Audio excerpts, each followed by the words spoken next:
So yesterday we saw the house finch. Here's the notes on the house finch from Birds of Missouri Field Guide by Stan Tequila. Teek. Wow, I need to turn this down. I was like, this is throwing me off. Why is that? Okay, sorry about that. Got my volume on my little monitor phone going. By Stan Tequila. Tekiela. House finch. Saw those yesterday. I'll point it out today, but it's birders know what a house finch looks like. So I can probably do this. I don't know if the light's good enough. But that's what a house finch looks like. We saw one of those yesterday. So here's the notes. Very social bird. Visits feeders in small flocks. Likes nesting in hanging flower baskets. Incubating female is fed by the male. Oh, so he feeds her. Isn't that nice? While she's keeping the eggs warm, he comes down and he feeds her. What a guy. Fed by the male. Loud, cheerful, warbling song. Suffers from a fatal eye disease. Oh, that's too bad. That causes eyes to crust over. House finches that were originally introduced to Long Island, New York. New York, dude. Releasing animals. Still, house finches are cool. Were introduced to Long Island, New York from the western U.S.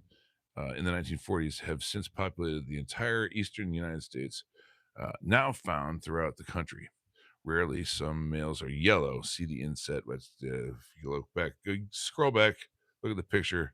They turn yellow because of their poor diet. So they're not going to be lasting too long. Those poor guys. They need to figure it out. Let's see here. I'll do the Eurasian tree sparrow again. Let me find this.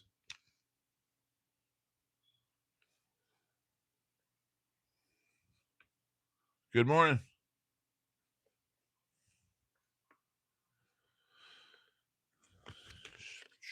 Sparrow, Eurasian tree, 83. Dr. Seuss. I used to have a really great Sibley's guide. That's a field guide to birds. my dog ate it.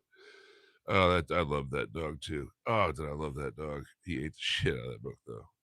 I wanted to kill him. I love that dog though. 83. That's 93. I want to go 83. Hey, with any luck, we'll see the Amazon guy roll up. No, that was the police. Bye, police. What a thankless job that is. All right. Here we go. Eurasian tree sparrow. That's. Oh, sorry about that. Tripod. That's this one. We'll see that one all the time. See those little black cheek patches right there. So they're going to look like that. We're going to see them all. We're going to see them all over the place. I'm going to see if I can slide this over a little bit so we can maybe get a little bit more of the feeder. I want to get this lattice from the window out of the way though. There we go. All right, see what we can do here. I don't know. It's multitasking here, so I'm gonna do the best I can. So, introduced. Here's the notes about the Eurasian tree sparrow. Introduced from Germany in 1870, when 20 birds were released in St. Louis, Missouri. Woot woot. No, the rest of them are in New York. We got one around here. Okay, so when 20 birds were released in St. Louis, Missouri, since then the population has only spread a little into Missouri, Illinois, and Iowa. It is thought the more aggressive house sparrow, which is a son of a bitch of a bird, is the reason why Eurasian tree sparrows haven't spread farther. They're really gnarly birds. The house sparrow, they're gnarly birds. Not really a sparrow, but a type of weaver bird. Same as the house sparrow, by the way. Weaver finch. Not really a sparrow, but type of weaver bird. Frequently in parks, suburban yards, and farmlands, but usually goes unnoticed by the novice bird watcher because they're everywhere. It often the Eurasian tree sparrows, they're not everywhere. Once you see them though, they stand out. Those sideburns they're so cool. They stand out. Once you see one, you're like, whoa, that one's weird and different. As the old lady, she says she's on break, so I might she might join me for a conversation. She has a tendency to text and call, so I'm gonna just do this real quick here. I'm doing a live stream, dude.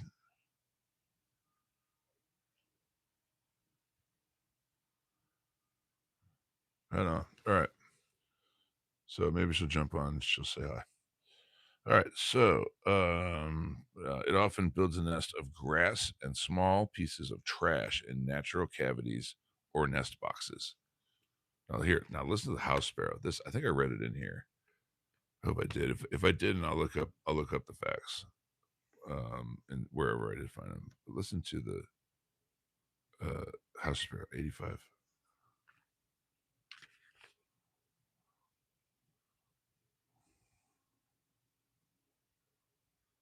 Listen to this house sparrow. Okay, this is those little birds that here we go. I'll show you. It's these right here, the ones that are everywhere, right? Listen to this. Okay, I'm just going to give you the bullet points. Okay, introduced from Europe to Central Park, New York in 1850. Of course, New York always, except for the Eurasian. Get woo woo. Okay, we'll talk about the the other problem pest for the world from my little neck of the woods. The red-eared slider, which is a turtle. We'll talk about that another time. Sylvia, good morning. Hello, Sylvia. J-Man, welcome back, bro. Welcome back, dude. I subscribed to your channel. Came over yesterday. Subscribed to you, dude. Okay, Sylvia, simmer down now. Simmer down. Yeah, the slider, the red-eared slider. Anyway, hey, look, let me get back to this, dude. It's good to see you, dude. Good to see you. Hey, thanks for all your support too, man. You really, I appreciate you, man. I really do. All right, hey, here we go. So the house sparrow. Listen to this, dude. This thing's metal. So introduced to New York, of course. We did all these things yesterday, so I'm catching everybody up, Jay, man. So just bear with me. Yeah, dude. Yeah, I appreciate you too, dude. All right. These birds are not really sparrows, but again, members of the weaver finch family, characterized by their large, oversized domed nests. So when I worked at the zoo, we used to have a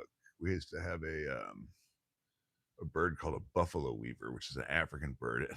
Coincidentally enough, that is a I've been bitten and shit on by by hundreds of species of birds, and that is the one that hurt the most. It's like a cardinal. It's a black. Look up a buffalo weaver.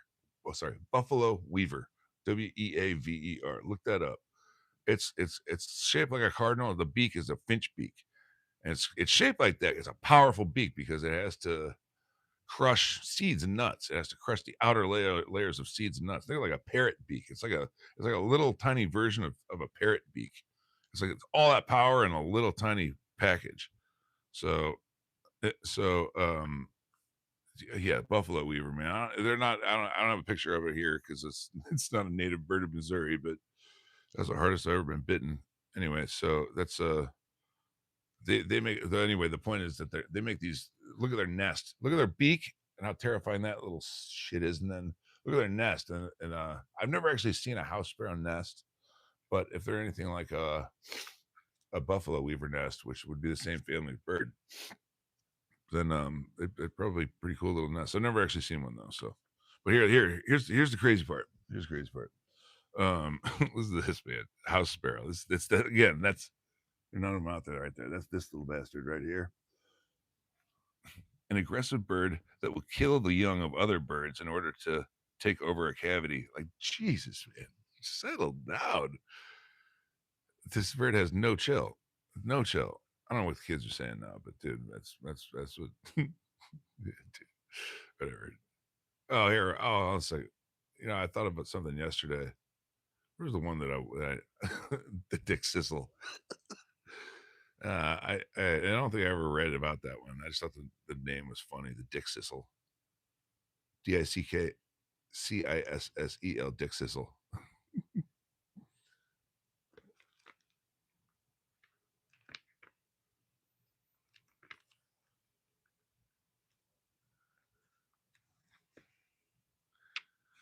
Here's what Dickcissel looks like. Looks like it's Dickcissel.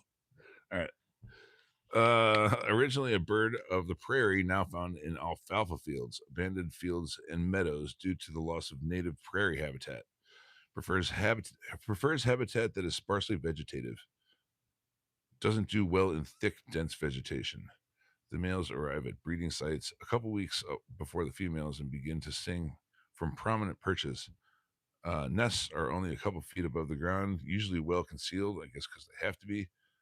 Oh, I said, yeah, I did read this yesterday.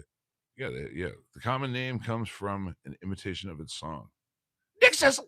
I had no idea, dude. I just if I was Dickcissel, I'd be going Dickcissel. Dickcissel. All right.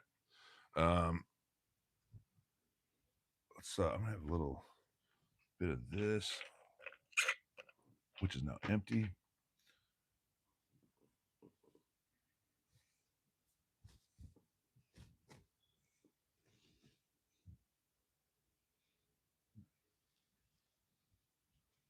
J-Man, if you're a robot, I'm going to be really disappointed in myself. Oh, hey. Okay, so for a bird guy, which I kind of, I mean, I am used to be in a former, in a previous life. I'd like to be again. Um, I've seen these. So that thing out there, that square thing, is I forget the name of it. If you know the name of it, let me know. Yeah, I'm real. I'm screwing with you, dude.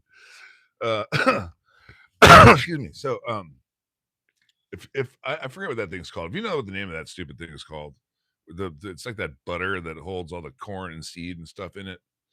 To form the butter, it's inside that little cage. Anyway, she went out to the hardware store yesterday and bought a few of those, and then sue it. Okay, thanks, dude. And for a 4-letter word, I have a hard time remembering it, man. It's not like the other 4-letter words that I know. This one's innocuous. So sue it. Thanks, dude. I don't know why I can't. I've told you I've been hitting the head a lot. I have a hard time remembering things. Uh, so I ordered a little tiny tripod, and I'm gonna when it arrives, hopefully tomorrow. I'm gonna figure out a way to get this iTurd right. That's what I call this old iPhone that I'm shooting with. I want to get that out there. I'm gonna clip it or something onto that bird bath so we can get a good look. Because they're going to no. I'm gonna put it on the ground. They're going to the ground. These stupid birds are going to the eating on the ground. So I want to get you a better view of it. So whatever. So I'm gonna get you a better view of it. Hey, I got the ornithology. Yeah, right. So that's what I'll do. As soon as it shows up, I'll figure out. The only thing is, dude, it's it's 7 degrees right now, man. So I don't know how electronics don't really do that well in that kind of weather. So no promises, but as soon as it is tolerable, we'll see an explosion of birds. Um, but we won't see this one. Here we go. This is one of my favorite. This is my favorite bird. That's the American kestrel. It's a gorgeous bird, man. I love this bird. We're not gonna see one of these at the bird feeder, but I'm gonna read about it anyway because I flipped to it and here it is. The kestrel and the um, built the kingfisher. I love the kingfisher. I got some really good video of the kingfisher on my channel, or you should go check it out. It's just shorts. I don't know. It's a whole bunch of stuff out there. Anyway, here we go. Here's the notes. Formerly called sparrowhawk. That's cool. I didn't know that. Formerly called sparrowhawk due to its small size. Could be called grasshopper hawk because it eats many grasshoppers. Hovers near roads before diving for prey. That sounds dangerous. Adapts. I always tell Liam to go play out in traffic, but he never does. Hovers near roads before diving for prey. Adapts quickly to a wooden nest box. Oh, that's cool. Maybe I could get one of those around here. I wonder how big it needs to be. And that's another thing we were gonna do, dude. So that's why I was pointing out the suet cage or whatever the shit that thing is. We were gonna put out some. Hey, good morning. Hey, good morning, Jan Predzinski, 9975. Good morning. Welcome to the birdhouse. To the bird. I don't know. We're still thinking about a name. Give me a name, dude. Give me, it's Big Mom wants to call it the bird sanctuary, but I don't know, dude. It's like it was a thing getting her talked out of. She okay, so let me back up. The suet thing out there is cool. I wanted to also put up so we can draw in some different kinds of birds, which you're gonna like this, J-Man. is I have some unused chicken wire out in the garage, and I was thinking about digging up my wire cutter. I lost mine. That was in the tackle box, so I got to get some or find some. But I was gonna like kind of craft a ball or something out of this chicken wire and then hang it and then stuff it full of, I don't know. I find something around here, yarn I don't know. I'll find something, nesting material, bedding, stuff like that, right? So, stick that out there. Now, Big Mama wanted to put a heart shaped one out there, and I'm like, dude, come on. I'm a dude. I'm a guy. I'm a man. I'm a man. I'm not a boy. I'm reading this thing, and I'm for people, and I don't want to be looking out there like the square is cool, dude, because that reminds me of me. Like it's like it's orderly and it's square. I don't want a heart. So I think she got a star. So I think she ordered up a star one. Is- and so I don't know if it might come with alpaca fur, which like if it comes with alpaca fur in it, then these goddamn birds are living better than I am. But whatever, dude. So we're gonna have that. Okay, there we go. That's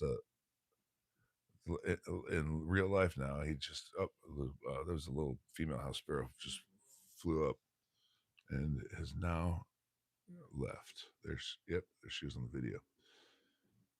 All right, cool. All right, let me get back to this. Sorry about the bird walk. That's the other thing I do, dude. Is when I go off on little tangents like that, I call them bird walks, or I call them traipse through the tulips. Sometimes a tarded traipse through the tulips. Kestrels are rare raptors in that males and females have quite different markings. Watch for them to pump their tails up and down after landing on perches. Again, here's the males and the females. You'll find in aves the birds, the female is often more drab than the male. However, there are exceptions. For example, the belted kingfisher.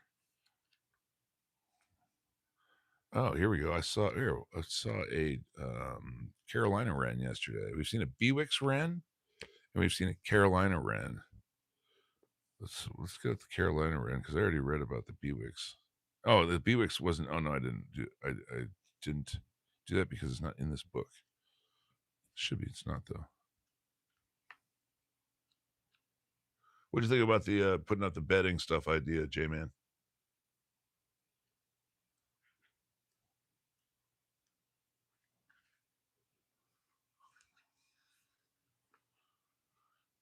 Another idea. I had this idea years ago, and I don't know if they. Yeah, thanks, dude.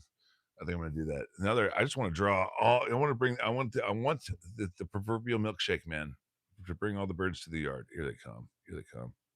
All right, live view. It's like the gang just showed up.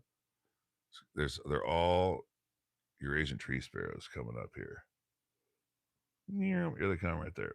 So, um, another idea I had was to do kind of a yay, I'm having a good day. I hope you're having a good day too. Winter tag. Brown thrasher. Oh, I love the brown thrashers. They're cool birds. I have to they are the summer here in St. Louis.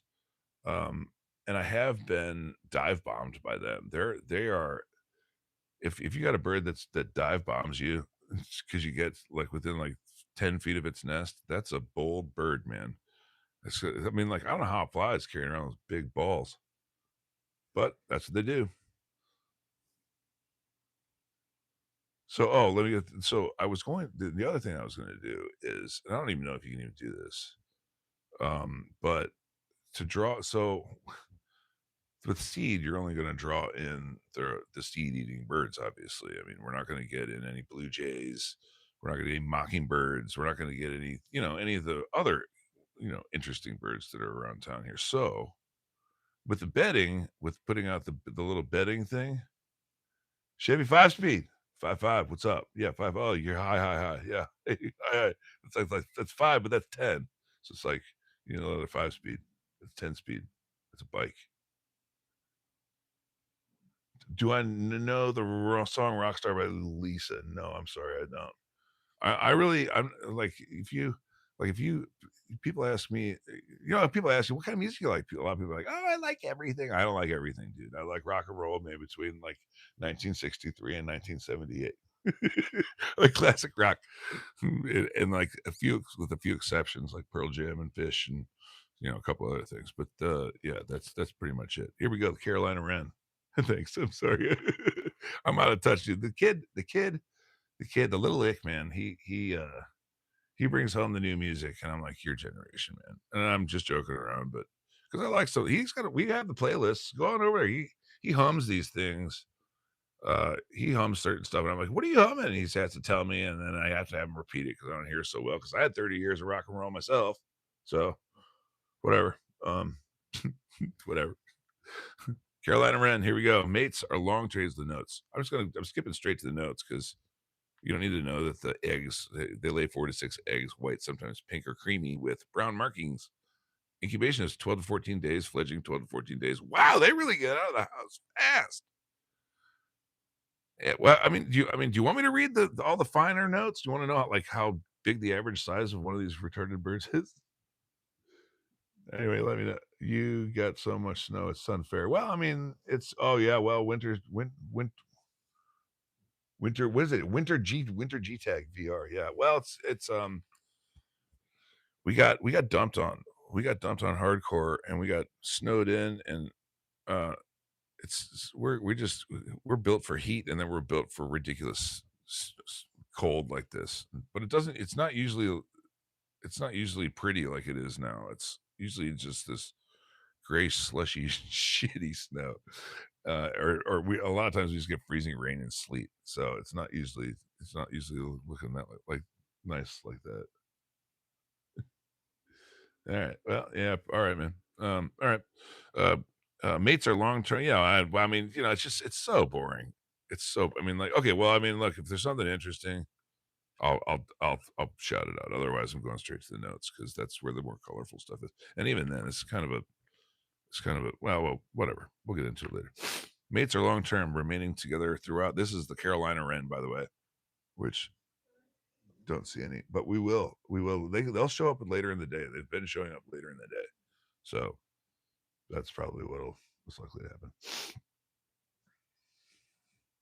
Mates are long term, remaining together throughout the year in permanent territories.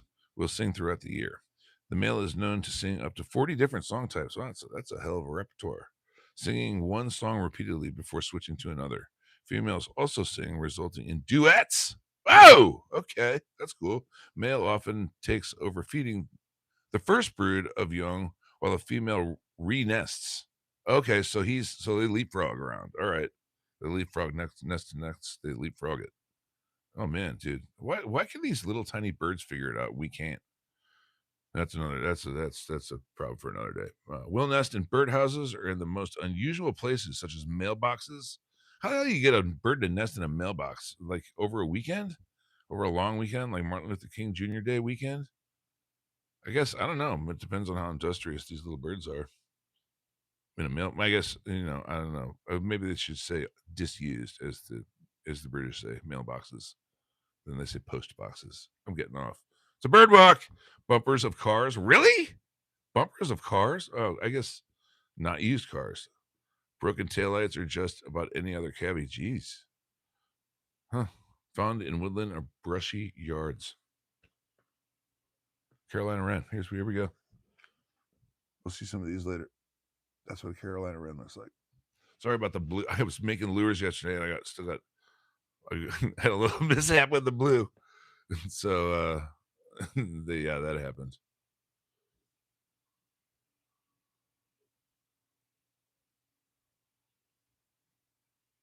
Um let's see.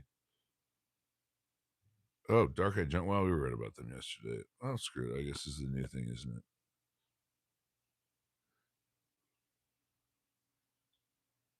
I'm kind of trying to keep this shade closed a little bit to conceal myself so they can't see me, and I'm trying to sit really still. Well, most of them are coming up to the bath, but some of them are coming up to the feeder. What's up, Captain Multiverse? Did we sleep good last night? Bass. Actually, I'll show them to you. I'm starting a. All right, all right, Winter. winter G tag. Thanks for coming. Yeah, well, I got the bird feeder going. Sorry, I got the bird feeder going. I'm gonna come back to you in a second about your lures because I've been. Oh yeah, J-Man, dude, we're a fishing channel, bro. I'm starting up a okay, so all right, so I'll let me back up.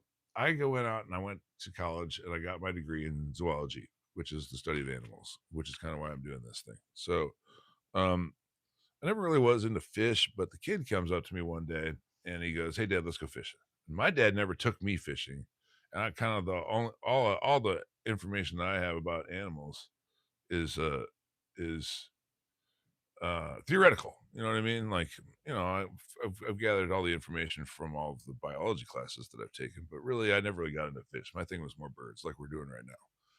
And even then, I'm pretty rusty because I haven't really used my bird brain in about 2.5 decades. So, got to cut me some slack. So anyway, we go fishing, and I'm starting to do this whole channel thing, and I'm starting to read and do the research and read about the fish that I'm trying to catch, and I'm starting to notice some success with this lure making kit that my mom got me for my birthday. Where the birds at? They come and go, dude.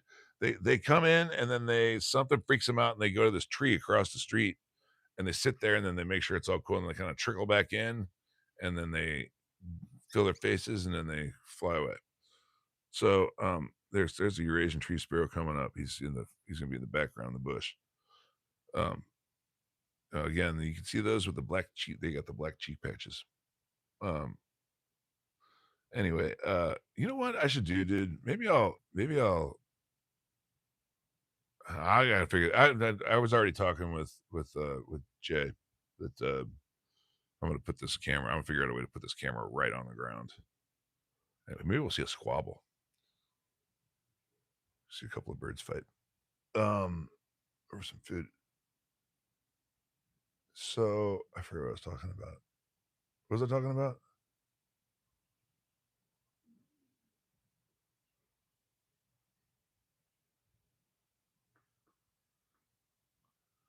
Asha, good morning. Fishing. That's right. Kind of so stupid. I got the ADD bug bad. So I was talking about lures. So I made a whole bunch of lures because we were snowed in, and then I haven't been able to use them. And I swear to God, I'm getting fishing withdrawal. If I don't get a fish on a tight line soon, I'm going to die. So I'll go get them here in a little bit. Just you know what? You want to see them right now? I'll go get them for you right now. You want to see them right now? I'll scare the rest of these birds away if I do.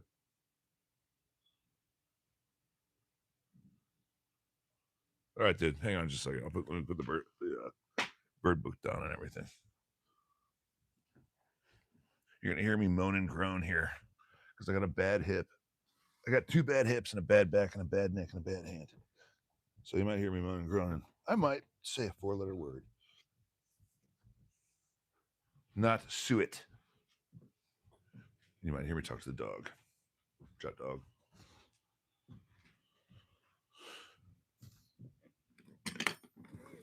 So the thing about our little line of lures is going to be the glow in the dark. I've gotten a lot of success catching bass and trout with glow in the dark materials. So that's what I've been using, and that's what I'm making my lures out of entirely. Some of them are some of them are soft, and some of them glow in the dark using active materials like glow sticks, and some of them glow in the dark using passive materials like just glow in the dark oil-based solutions. So, well, I there's 2 ways to do it, dude. There's one way is to go over and guess how many geese are in the picture, and the other one and get them for free. I'll mail them to you, or that's one of my shorts. Or you could, we could figure out a thing here. Let me just look at this. Here's the whole bag of them. Hang on a second. Just a whole big bag of them. I have lots of them just like this. So these all Like this one here. The little tail glows in the dark. That's a bellows gill.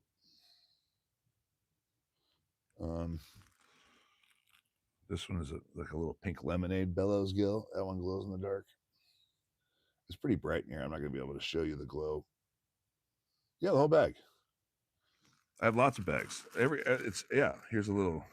I'm not wild about this one because it's an open-faced mold.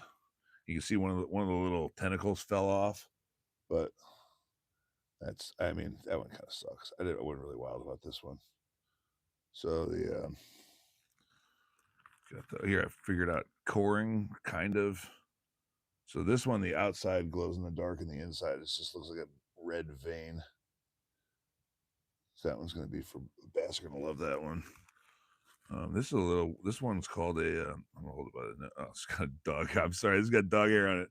Let me find another one. Norman gets his dog hair on everything. Here we go. I'll get you a blue one. So this one's called a goby shad. I have to hold it by the face. Right there. Oh, it's about to slip by my finger. Oh. Here, this is one that had dog hair on it. Hold it by the tail on this one. So that one glows in the dark. See? Yeah, exactly, dude. It's trout candy. So then there we go. So I get some dual colors. This one all glows in the dark. Everything glows in the dark. And so the thing is the whole line's called Mo Glow. We're gonna have it all up on the sorry, but that just won't. Whatever. It's called Mo Glow, and and the tagline's called "Glow Like a Mofo." It's called Mo Glow because we're from St. Louis, and Mo Glow like a mofo. I don't have a picture of it, but we're gonna put them up on Facebook Marketplace soon. It looks like candy. It's just this is Big Mama's pink lemonade line. This has a bunch of stuff, and I bet you can probably guess what's in. So not only do they glow in the dark, there are a whole bunch of additives, non-scented additives, because those would be illegal in some places to have them be scented, and like here where I live, until February, you're not allowed to use scented stuff, but you can use flavored stuff. So they say nothing about flavored stuff. A bunch of birds come up here. I'm gonna sit back and let you watch them. I don't want to scare them away with me moving these stupid lures, but you get the idea. So they also have, and if you go back and you look at my videos, you can probably figure it out. But they're all gonna have certain additives in them that are unscented. I have scents, but they come unscented with additives, unless you want them completely, virginized, to have just certain things in them to flavor them the way that fish like them to be flavored. So I want to catch them fish. I want my customers to catch them fish. And you know what? I've caught a lot of them using the lures that I've made. Like I caught one with this. I caught a lot of trout with that one in yellow. It glows in the dark. This blue one glows in the dark too, but the yellow one did. I got a bunch of those on there on the channel. So I was snowed in, so I just ended up making a whole lot of these. I like the bicolored ones, pink lemonade bicolored ones. This little 3-inch swim bait. Sorry if it's not focusing very well. Anyway, enough of the lures. Right? Probably sick of the lures, right? Anyway, if you're interested, if you're like, yeah, it's a whole bag, and these are all brand new. So if you're interested, we can get together another time. And oh, you want us to? I don't know. I don't really know. I've only done this a couple times, so I've just been doing it. Let me give that some thought and get back to you. How about that? Is that okay, man? Captain Multiverse. Sorry, dude. I should know your name by heart now. How are things over in India this morning? Or this evening, I guess.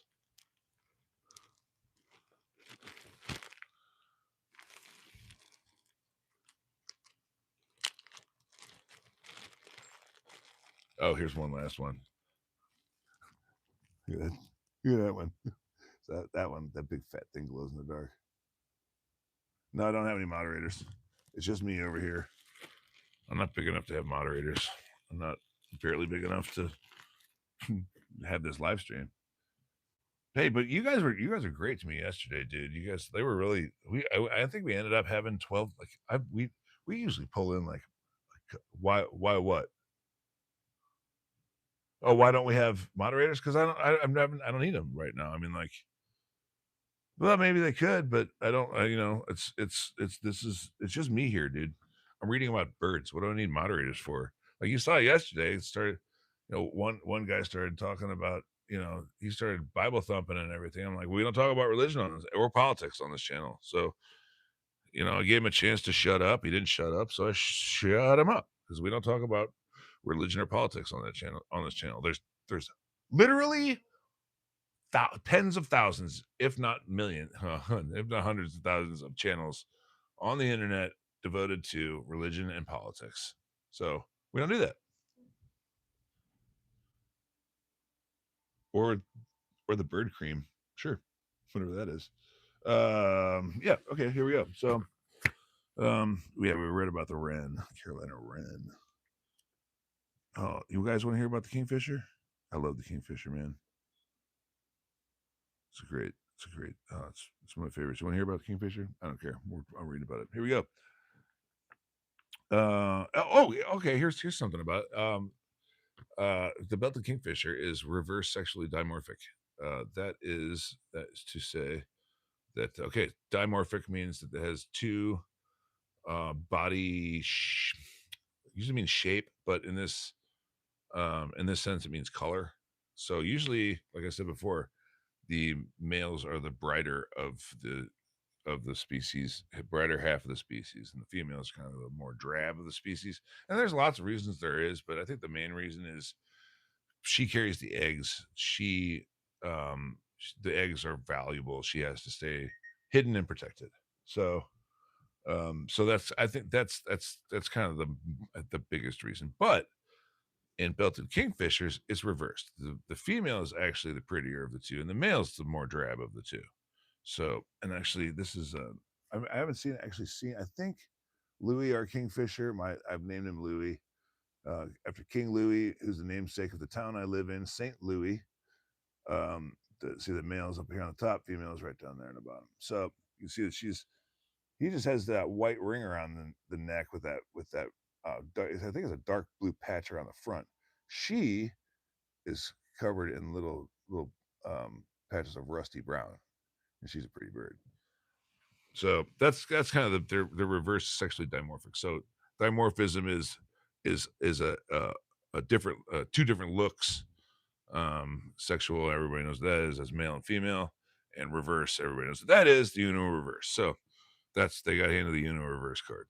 So seen perched on branches near the water, it dives headfirst for small fish and returns to a branch to eat. Oh, when he does return to that branch to eat, my buddy's texting me. Sorry about that. When he does return to that branch to eat, he takes that fish and he whacks it against the branch before he eats it. I got some video of him of one fishing out at Bush Wildlife that I never posted. But you can see I could see him kill the fish, but I don't know if the video ever picked it up. I think that's maybe why I didn't ever do it. All right, Dad. See, cat. All right, so parents drop dead fish. Okay, well, hold a second. So this is this. Okay, well, let me back up. Has a loud machine gun like call. Yes, it's this shrill. It sounds. I thought it sounded like when I first described it or first heard it, I thought it sounded like when you spin a nickel on its edge and you spin it all the way around, and then you just kind of wait right before it flattens out. You know that sound? That's what it sounds like. Sounds like it's that on crack and steroids. It's really loud, and they are when they show like I don't know. They probably all got personalities, of course, but the ones that I've seen when they arrive, they roll out their own red carpet. They let you know they're there. Has a loud machine gun-like call, as I just said. Just read that. Excavates a deep cavity in a bank of a river or lake. Parents drop dead fish into the water, teaching young to dive. Regurgitates pellets of bone after meals, being unable to pass bones through their digestive tract. So they do that like owls. They spit out a kingfisher pellet, I guess, because owls do the same thing. They'll eat they wherever they can they'll eat their meals whole, so they'll eat moles and voles and mice and rats if they can get a small enough rat. They'll eat that some bitch whole, and then the belly will digest it and they'll barf the rest back up. The barf out the bones. That's called an owl pellet. Look that up. We had to dissect those. They're disgusting. um Mates recognize each other by their call. Yeah, that's how it is with most birds. One of the birds that does it, other than the call, is the woodpecker. They communicate to each other with the peck, with their peckers.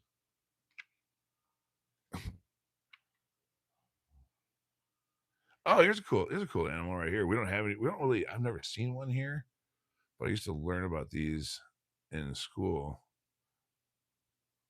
Um, I think let's talk about the thing that they do. If they don't talk about it, then it's it's wild. They also have this. Well, there's here. This is called a prairie chicken. We don't have those. We don't have those here in St. Louis. But this is. I flipped this page. This is a cool bird. That's the male. That's the female. Again, bright, colorful. Or sorry, that's the wait. This is the no. This is all the male. No, sorry, that's the male. So this is during. This is what he does during their mating thing, and it's called. I think if memory serves, it's called a lek, Lek. But I don't. I just kind of skimmed over this and didn't see anything. But if like I said, it's been 2.5 decades since I've. Yeah, here it is, called a lek. All right, here, let me read this. Here's the note: stunning hunting and intensive agriculture. Oh my God, English motherfucker, do you speak it? Market hunting and intensive agriculture practices. That is a weird sentence to start that way. Market hunting and intensive agriculture practices have nearly eliminated this bird from much of its historical range, but it's now recovering nicely. Missouri is also home to lesser prairie chickens, which are slightly smaller and grayer overall. Many males perform a loud animated dance. So this is the cool thing that's what I'm talking about. Many males perform a loud animated dance together in spring in shorter grassy areas called leks. The dance called lek, not the grassy area. So they bow forward, inflating their air sacs. So that's this yellow. That's that yellow part right there. They inflate that thing, so it looks like that, and then they're getting the lek, and the whole bunch of these dude birds get around, and they start inflating that sack right there. Okay, um, they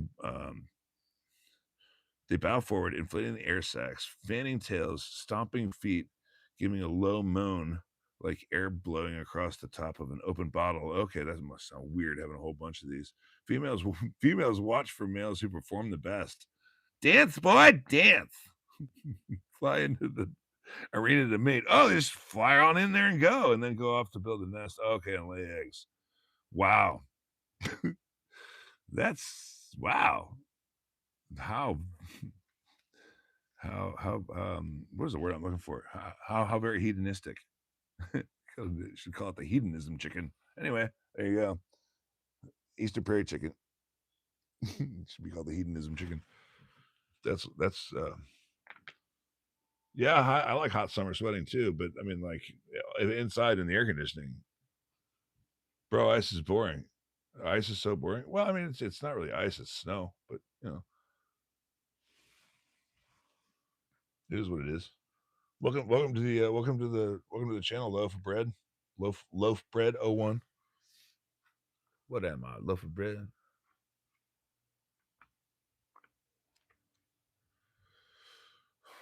What are we gonna do here? Dark-eyed junco. I read those yesterday. We can do them again today. So the dark-eyed juncos are actually the first ones to show up. So they're the earliest of early birds, and they don't go after the worms; they go after the seeds. So I think we did the males yesterday. We'll see the females down there too. The females, I like the males, but they're gray. There's a Carolina wren right there. There's a Carolina wren right there. We were just reading about those. It's gonna pop right up here on the thing. Here he comes. Hang on.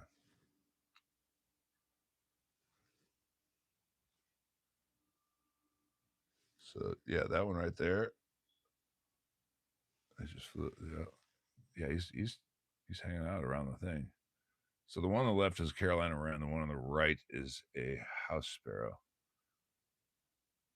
It takes a few seconds for the feed to catch up. Now the wrens moved to the right, and now there's two. Oh, look at that little scuffle. Oh, ooh, here we go. There's a squabble. So now there's a song sparrow on there. Song sparrow's on the right. House sparrow's on the left. So I'm not doing like a play-by-play here.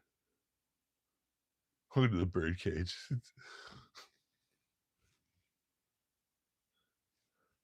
The avian asylum. I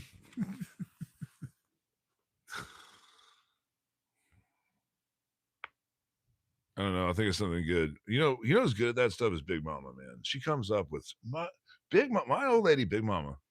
Let me tell you something. She's great in the kitchen.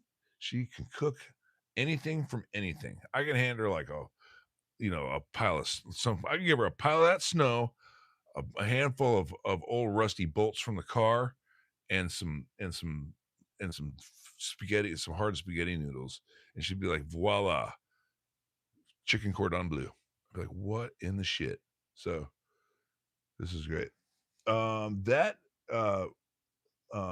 is it Ms. Ahani or is it M Sahani or Mshani official?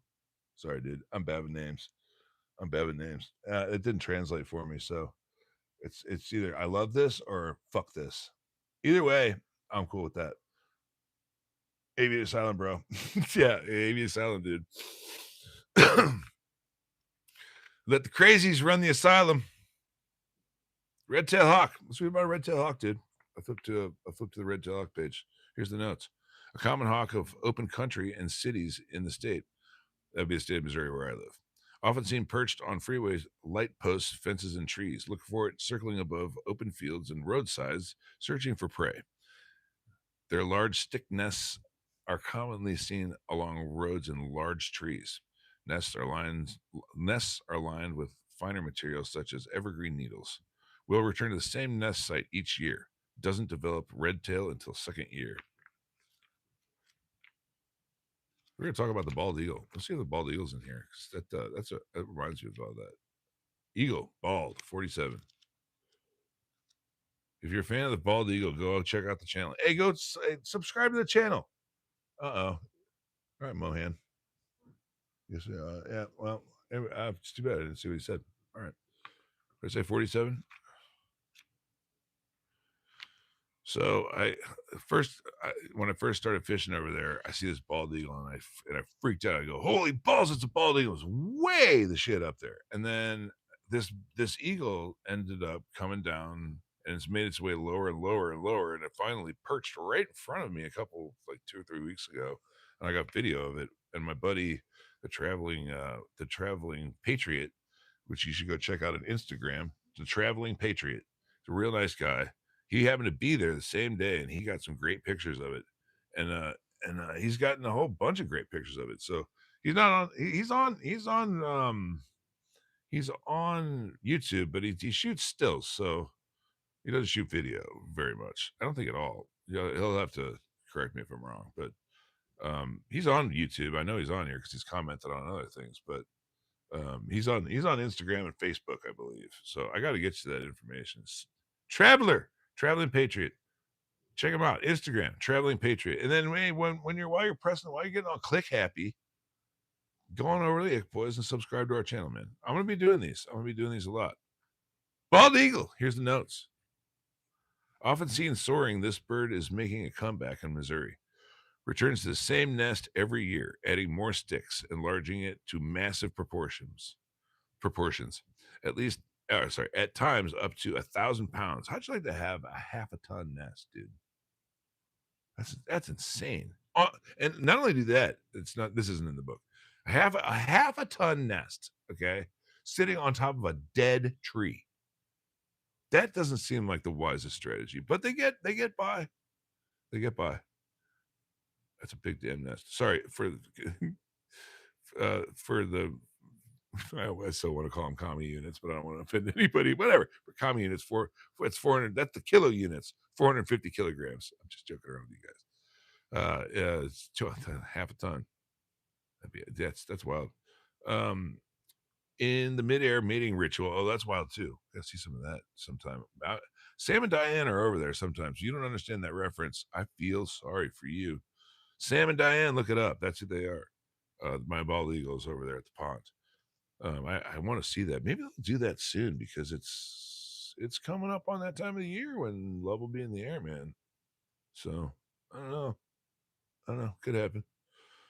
In midair mating ritual, one bird flips upside down, locking talons with another. Then both tumble until they break apart to continue flying. Thought to mate for life, but will switch mates if not successful reproducing. Juveniles attain the white head and tail after about 4 or 5 years of age.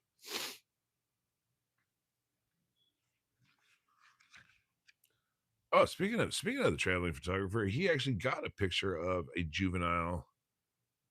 He got a picture of a juvenile bald eagle, and he sent it to me. Let me see if I can do this. Bear with me here. Bear with me. Let me see if I can actually. I might be able to actually do this. I'm gonna, okay. So I'm low techie dude. So let's see if I can find this dude. This is a picture of a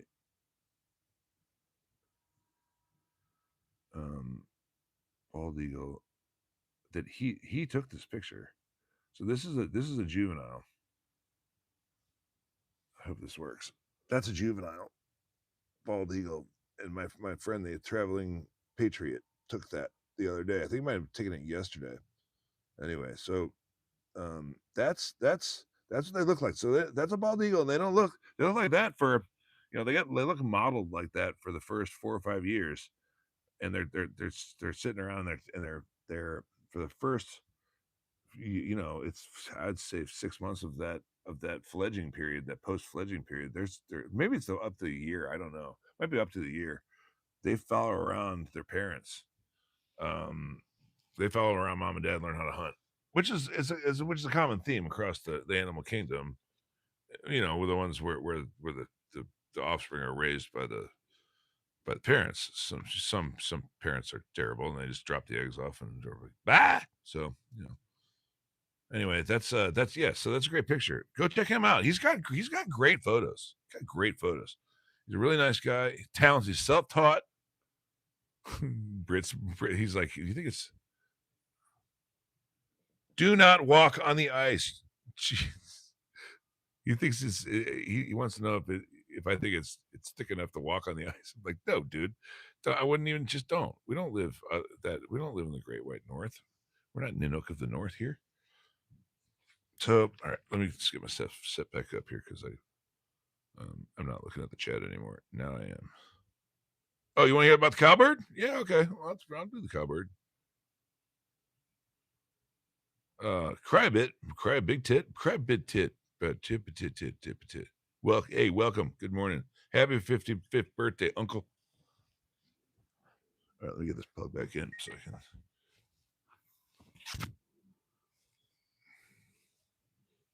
Yeah. There we go. I skipped back to the backwards. All right, cool.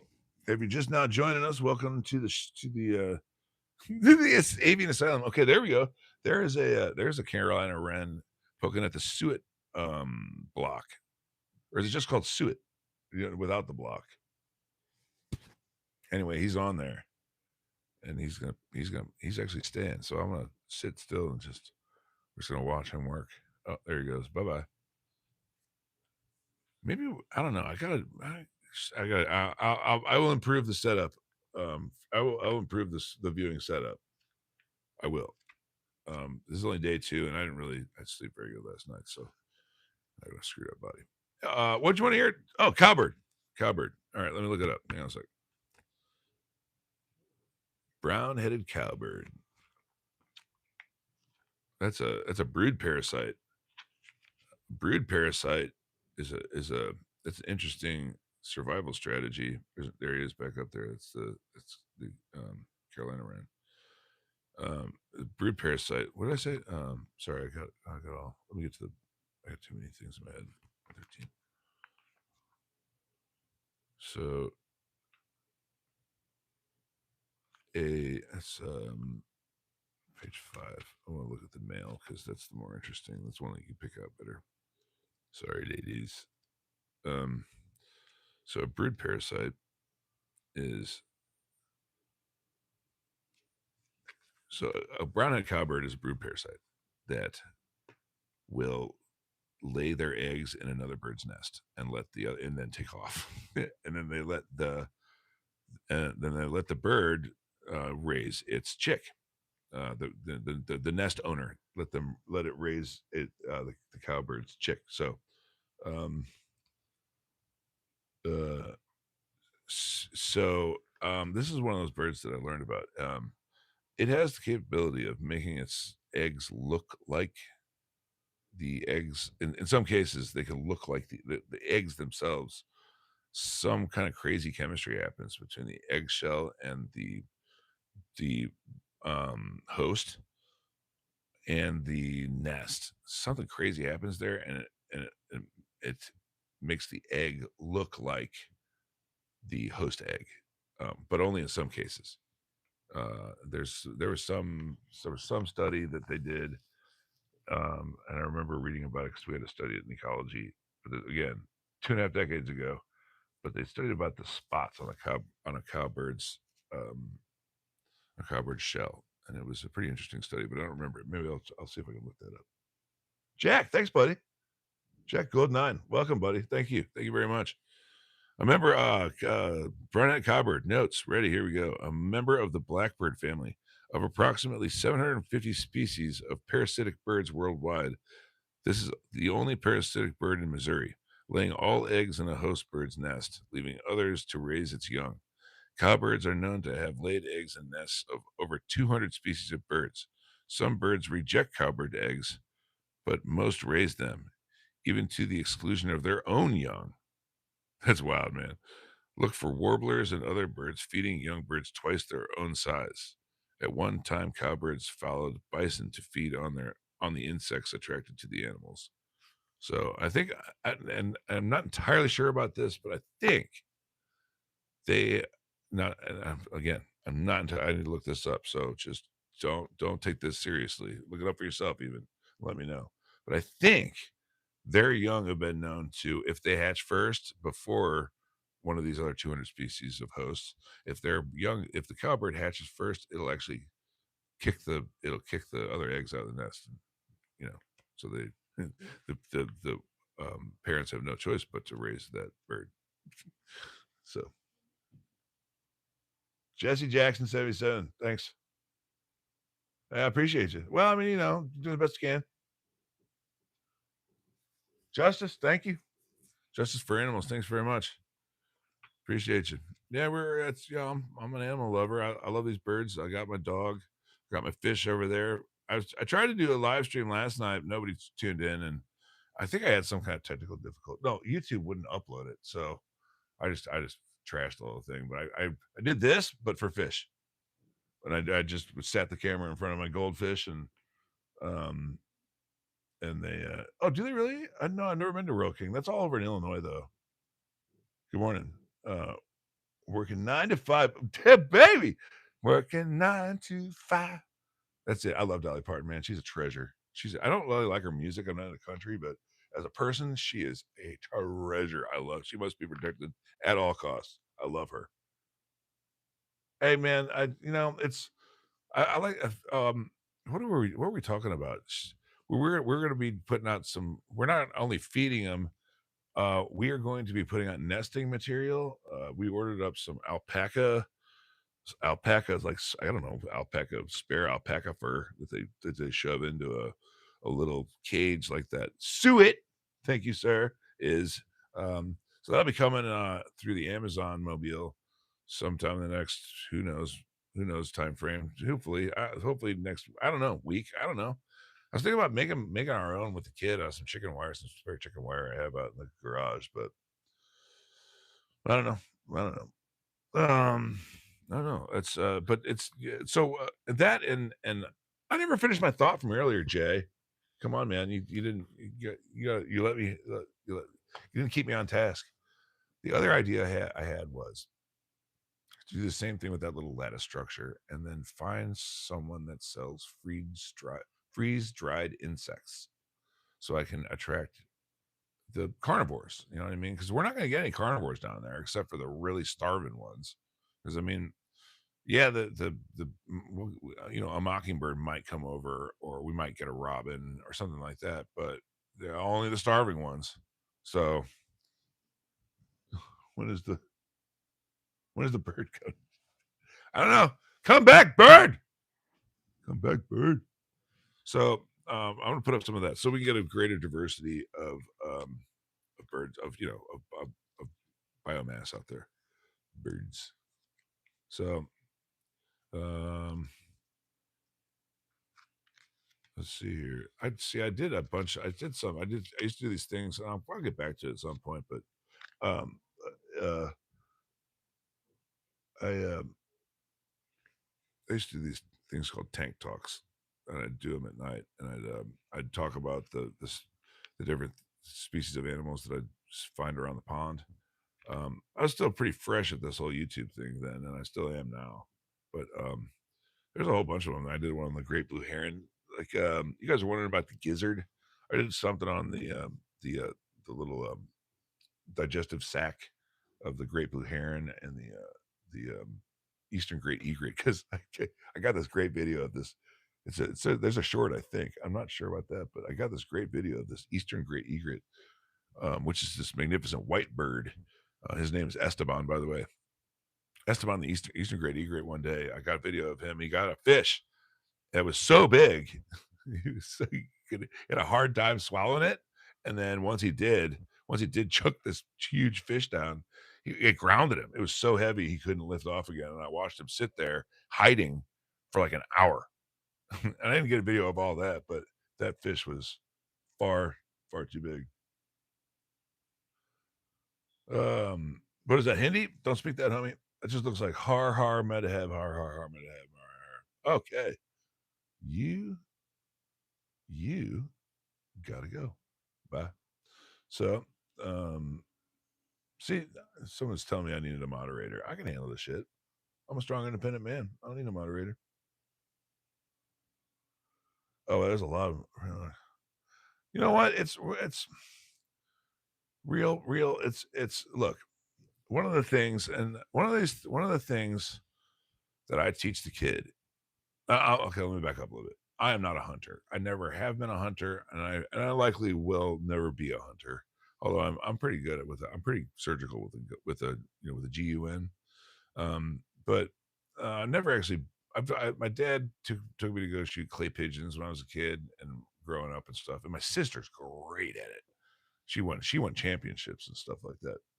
But I never got into I never got into hunting. I never got into fishing because I just never did. But when I got into biology in college, one of the classes that I took was wildlife management. Are you familiar with wildlife management?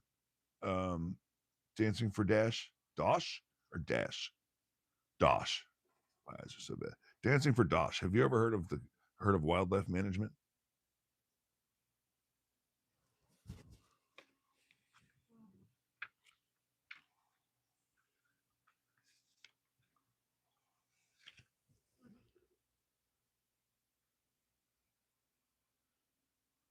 Well, that guy really, whoever that was, is really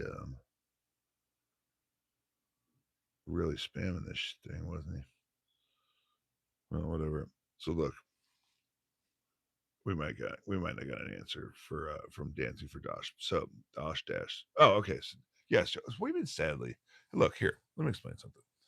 Let me just try and explain it. Okay, and then just take this information as you will. Okay, but please accept it in the spirit intended, and that is with good intention. Okay.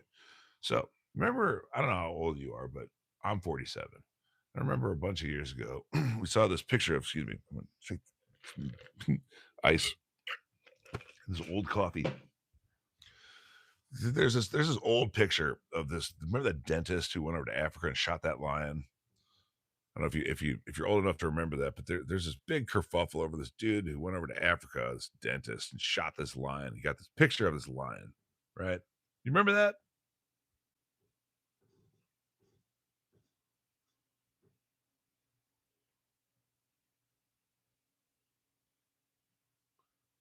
Okay, cool. All right. So, um, that guy most likely paid maybe up to $250,000 just not even just for the right, just for the opportunity to shoot that lion. Now, do you realize that that kind of money? You realize the length that that kind of money will go to conserving the rest of the lion pride and all the rest of the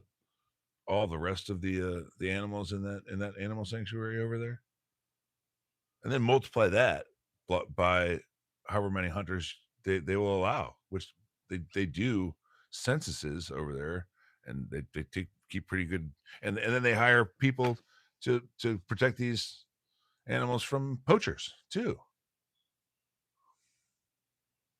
Well, I mean, look, it's not really a God thing. It's not a religious thing or anything like that. It's this is what you have to do to keep a I'm just using the lion thing as a as an example. We use deer. I mean, like over here where I live in St. Louis, Missouri, we have too many deer, man, and it's these people run into them in their cars and it's people die. People die. They hit these things. I've hit a deer with my car. My ex-wife knew a guy who died on a motorcycle. He was going down the highway and he hit a deer and he split the deer in half. And he bought the farm and the whole thing. Poor bastard, rest in peace. But they're everywhere. They're everywhere, and their populations have to be managed. Plus, they are delicious. Now, I have never like I said before, I have never shot a deer. Okay. The only thing I've ever shot was small woodland rodents. I've never gotten never but I am a carnivore and I do believe and I do believe in getting that good meat from the wild whenever you can. And I know hunters living in the heartland of America here. I know lots of hunters, and I don't shoot it myself, but I say, hey, can I get a little bit of that? Put it in a stew or something. But I mean, it's two birds one. It's a two birds one stone thing. So, um, can cut to 6'7". I mean, it's we don't really do. That's we don't really. Okay, so I'll say it again. On this channel, we do not do religion and we don't do politics. There's a million other channels for those. Go there. No offense, with all due respect, I love you for coming, but we just don't do religion.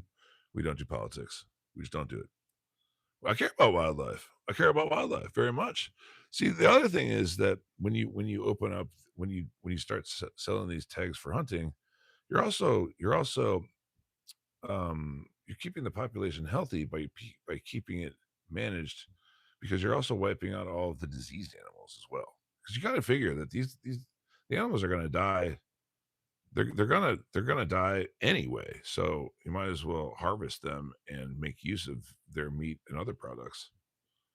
So I do care about it, but take it back to the lion example. I mean, yeah, one lion has to get it. One lion's got to get it so that the rest of them can thrive. I mean, don't you care about wildlife? I don't know. Something to think about. Back to the birds. Red-headed woodpecker. Here's the notes. One of the few woodpecker species in which male and female appear same. Oh, that's non-sexual dimorphism. Uh, Bill is not as well adapted for excavating holes as in other woodpeckers, so it chooses dead or rotten tree branches to nest. Later nesting than the closely related red-bellied woodpecker, which we also have. It doesn't have a red belly either. It's got a little red nape on its neck, but no red on it. It's a misnomer. Related to the red-bellied woodpecker, and will often take over its nesting cavity. Prefers more open or edge woodland with many dead trees, often seen perching on tops of dead snags. Stores acorns and other nuts. Yeah, I did a thing on him too.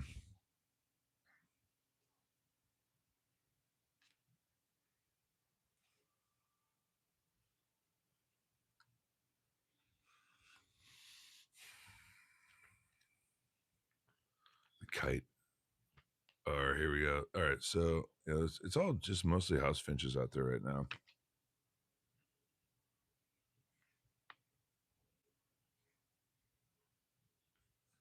All right, Jay. Back on Diaz, my friend.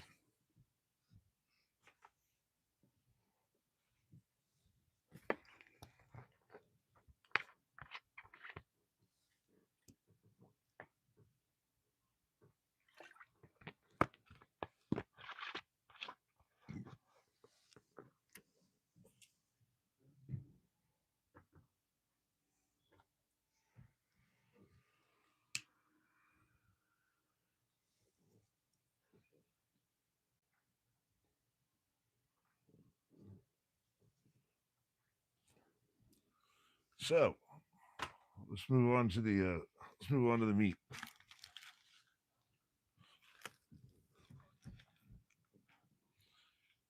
We got a lot of people in yesterday,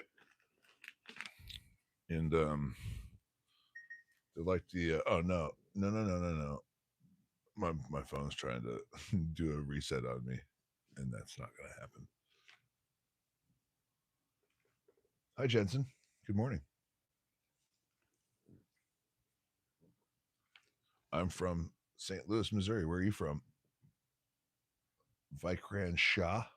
Vikran? Oh, okay.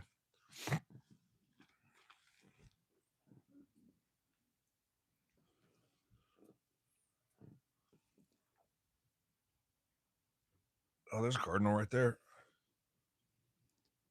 That's a female cardinal. She looks good. Oh, greetings from India. I'm in St. Louis, Missouri, United States.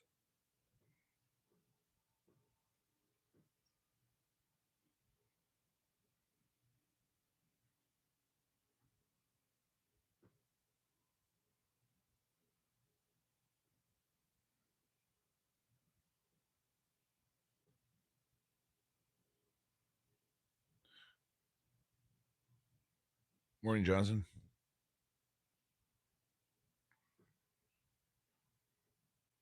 Yeah, that's out front. That's out front of my house.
Well, maybe everybody will show up once I get started.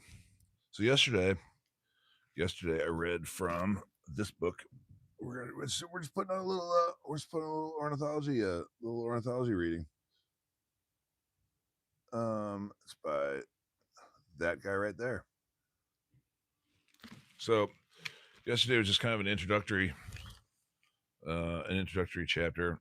Talked about bills, talked about birds as reptiles, bill shapes, body shapes, foot shapes, things like that. The general, the broad strokes. And now we're going to talk about Now here, before we get into this, okay, look, like I said, we don't talk about religion. We don't get into religion. We don't get into politics in this channel. Okay, this is a science book from. Now I'm going to talk about that a little later too, but this is a science book. Okay, I'm just reading it. Okay, so it's just these are the facts as we know them as far as you know whatever.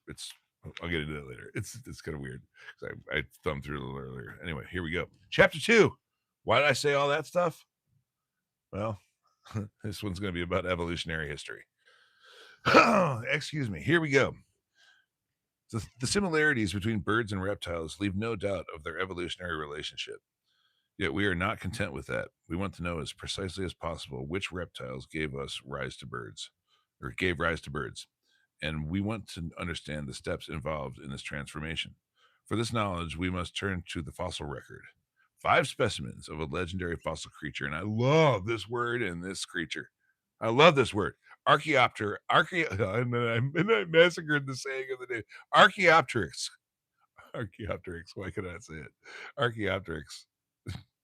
Archaeopteryx. Archaeopteryx lithographica are the only evidence we have of the origin of birds. I'm going to show you a picture of it in a second. To paleontologists in quest of missing links, those specimens are invaluable, and they absolutely are. They've been referred to by some people as the greatest discovery of all time. Although now they got that well, maybe the paleontological discovery of all time. Paleontological, it's dinosaurology. But now, dude, I've been watching this thing about that. What's that one guy on? They found that labyrinth underneath the pyramids, and this thing is gigantic and massive, and it's got me spellbound. Okay, sorry. Back to the birds. Archaeopteryx, the link between birds and reptiles. Archaeopteryx was a reptile with 2 incontrovertibly avian features: feathers and a furcula. A furcula is a wishbone. So we all know what that is, right? Get together at in the United States, we have this thing called Thanksgiving. Okay, and one of the traditions that some people follow is when you cut up the turkey, when you carve up the turkey, you cut out the wishbone and you save the wishbone for the next year. And then what you do is you each person takes a piece of the wishbone from the year before, and then you make a wish. That's why it's called a wishbone. And then the person who gets the bigger half of the wishbone gets the wish granted, apparently. So that's a thing that we do on things. Some Americans do on what we have, what this thing called Thanksgiving that we do. Canada, welcome. Oh, you're in Canada. Nice. Oh, you're from Brazil. Nice. Welcome, Esther. Yeah. Okay, I'm reading the book and I'm looking at the chat. Read the book, looking at the chat. All right, here we go. Okay, yeah, feathers and a furcula, which is a wishbone. Feathers, indistinguishable from modern feathers, covered its entire body. Long feathers also extended the length of forelimb and tail. Archaeopteryx had an unusually large furcula and well-developed coracoid bones. Okay, so the coracoid bones that's where the okay, so it's the surface where the ligaments attach, so that it can have more surface area for attachment, so that they can have stronger muscle movement, so that it could fly. Hopefully that made sense to you. So the so let's just I'm just going to look it up. I want to get an exact definition here.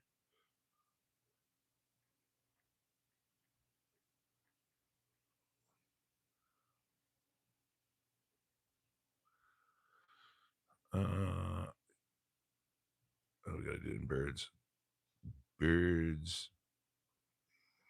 A strong strut-like bone connecting the shoulder to the sternum. Yeah. So if you look around the front where the keel is, that's that big blade-like thing that's above the big blade-like thing. So it's kind of hard to describe, but that's how it is. Oh, here's a picture of Archaeopteryx.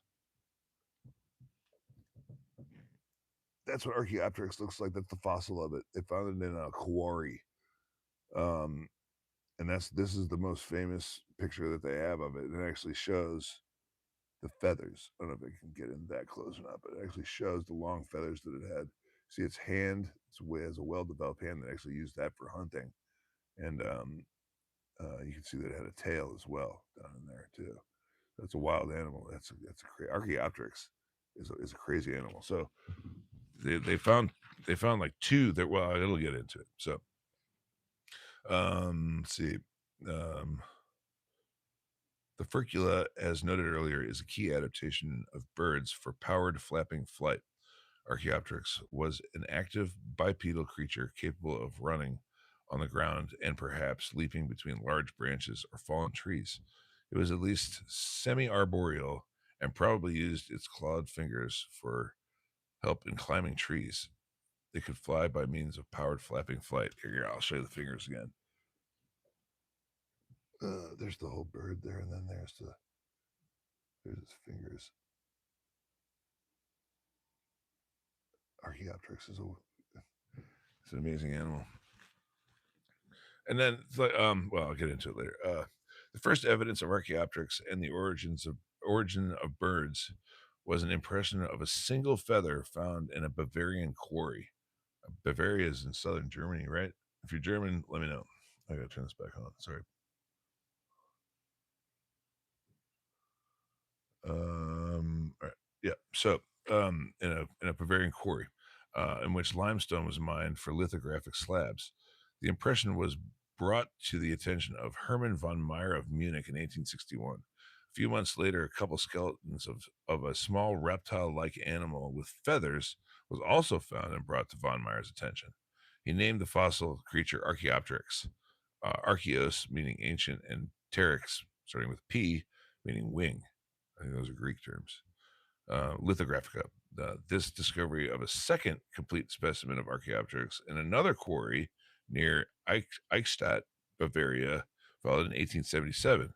The first specimen is now in the British Museum, because of course, right? Am I right? Because of course it's in the British Museum. And the second is in the Humboldt. No, listen to this, dude. This dates this book. Listen to this. The second is in the Humboldt Museum for Naturkunde, well, I guess natural science in East Berlin. So I'm like, East Berlin? When the shit was this book published? So I flip to the front. Anyone want to take a guess? Just humor me. Humor me. Throw out a guess.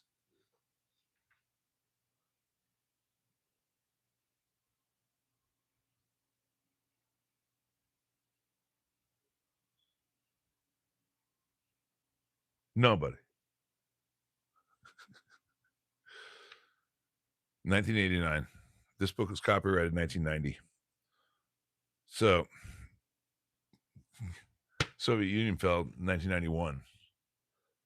I mean, communism fell in 1991. So yeah, East Berlin. So that's wild. So they had this they have this Archaeopteryx specimen. Yeah, no, nine, you cannot leave now. Nine, we think you're trying to escape. Oh man, look up the Berlin Wall. My generation grew up. Well, my generation and the generation before mine grew up with the Berlin Wall. Man, that's it's well, we don't get political here, do we? I'd love to talk about that, but look it up for yourself. The Berlin Wall. It's I think Joe Answers with Joe did it. I love Answers with Joe. If you're not familiar with Answers with Joe, check him out. He does some great stories. So he does one all about and I think the Fat Electrician did too. Fat Electrician does some great stories too. He's like Mr. Ballin for the military. It's kind of weird because Mr. Ballin was military and he does strange, dark, and mysterious. Fat Electrician doesn't do any like electrician stuff. He does like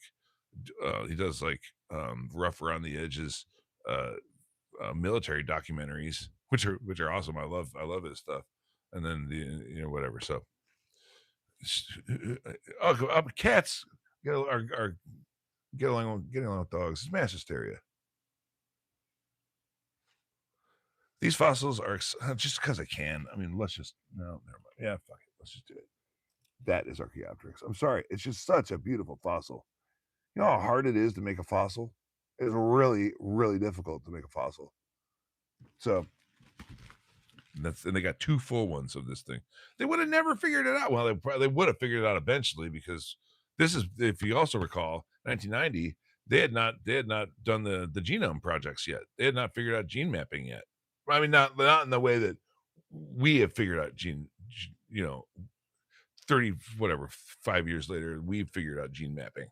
So, they hadn't so they were going all off of morphologies, really. I mean, mainly, I would say.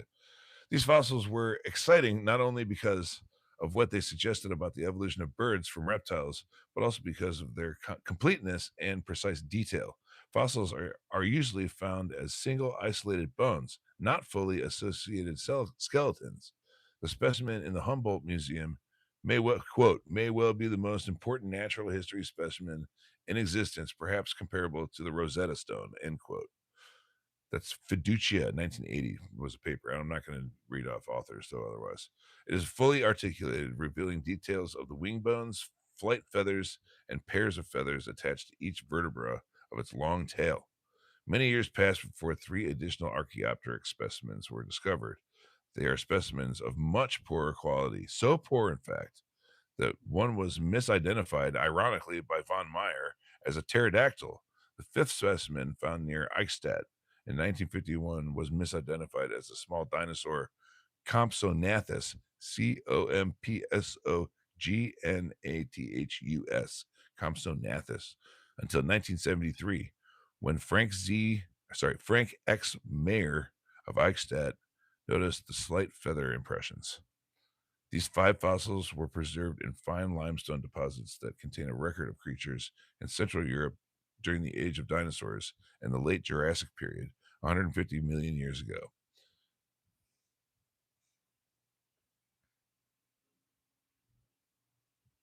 Johnson, English isn't your first language, is it, homie? I bust your balls because I love you. During this period, Central Europe was tropical with palm-like plants. Great warm epicontinental seas. That word is epicontinental seas. Those are just inland, like the Great Lakes. We have the Great Lakes here, or well, I guess they're saying seas, so it'd be like the Mediterranean or the Dead or the Red Seas. Be like that, only 150 million years ago in a landscape that doesn't exist anymore. So during this period of Central Europe, I already read all that. The coastal lagoons attracted pterodactyls, flying reptiles, some as small as sparrows, and others as large as eagles, which flew with membranous wings. And I never knew that. I thought pterodactyls were all kind of big birds, but they're saying some of them were small, like these little birds that we're looking at now. That's just funny as hell. It's like the Colossus. They made woolly mice. They spliced in some woolly mammoth genes into these little tiny mice, and now they have little woolly mice, and they're all hysterical looking. Go check them out. The woolly mice from Colossus, Coloss. I think it's called Colossal, Colossus, Colossal. One of those two. The gene company. They're bringing back the woolly mammoth. You gotta check these mice out. They're hysterical. All right. I'll get back to it.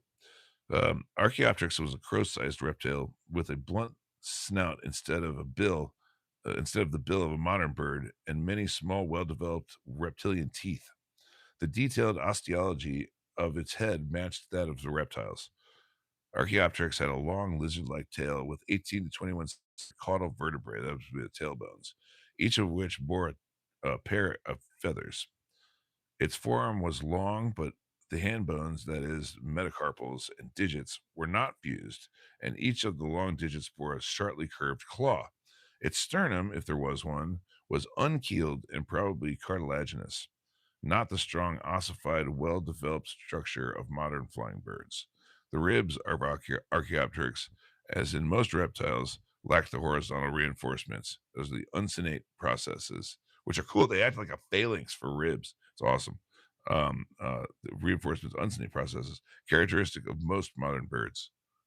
So those are, if you look up the uncinate process of a bird, it's they're like these little flaps that fold in. If you've ever seen 300, with the way the Spartans line up and they line their shields up so that one like overlaps the one next to it.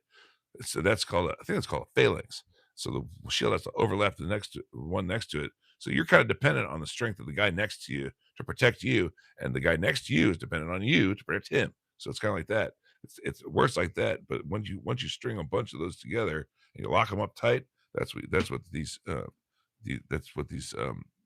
uncinate processes are in a bird's rib cage.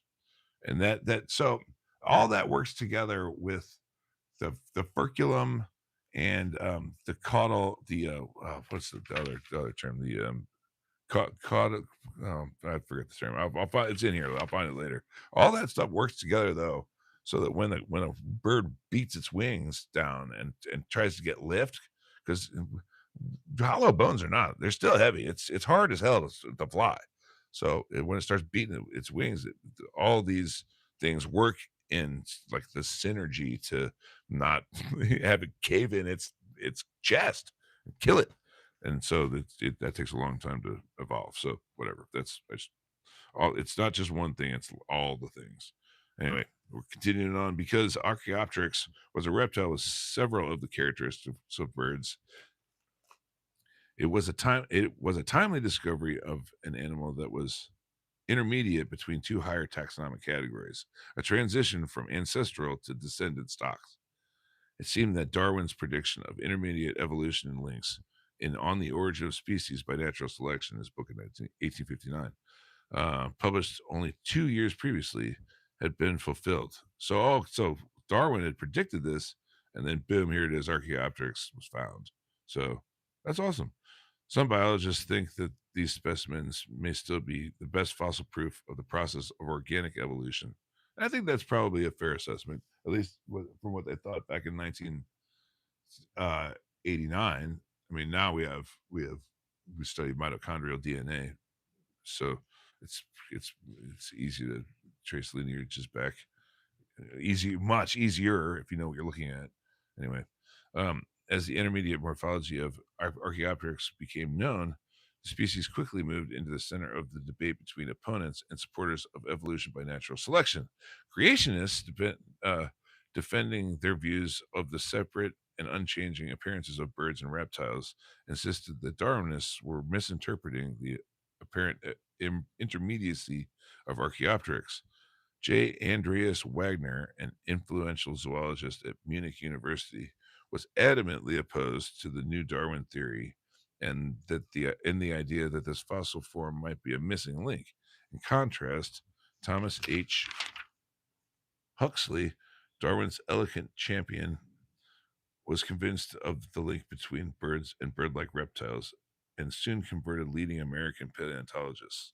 Charles Marsh of Yale University was one of those. He wrote, and I read this earlier. Where did this guy learn? This is why scientists shouldn't write. The classes, the classes of birds and reptiles, as now living, are separated by a gulf so profound that a few years since it was cited by the opponents of evolution as the most important break in the animal series and one which that doctrine could not bridge over. Since then, as Huxley has clearly shown, this gap has been virtually filled by the discovery of bird-like reptiles and reptilian birds. Compsognathus and Archaeopteryx of the Old World are the stepping stones by which the evolutionist of today leads the doubting leads the doubting brother across the shallow remnant of the Gulf, once thought impassable. So it's basically saying Eureka, it's the missing link. So it's a lot of words to say such a simple thing. Anyway, the discovery of Archaeopteryx thus contributed to the acceptance of Darwin's theory of evolution, as well as our understanding of the origin of birds. Still unanswered, however, were some key questions. What more does Archaeopteryx tell us about the ancestry of birds? Do its features reveal which reptiles were the ancestors of birds? Well, I guess we're going to find out here. This is what they knew in 1990. So, and this is my favorite part. I remember reading about. It's I'll pull it down for you. But there's basically two. There's two. So the evolution of feathers and flight. So there's there's the top-down theory, which means that if the birds would have started out in the trees and then, and we're talking about over millions of years, okay? Hundreds of thousands, if not millions of years, they get gradually better at coasting down from a tree branch that they climbed up to so that they could pounce on prey without, because prey's not going to be looking up so much, right? So that's one theory, top down.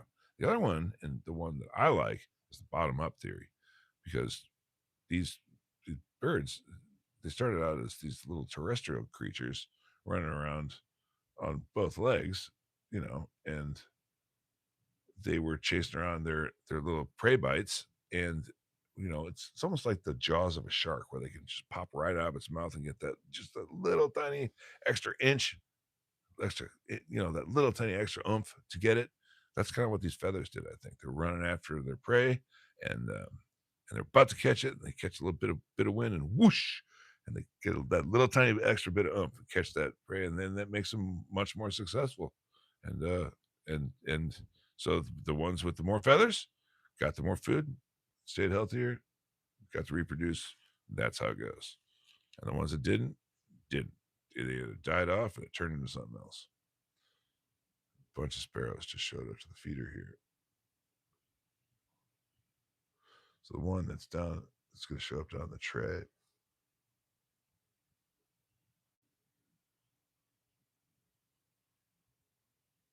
It's a female.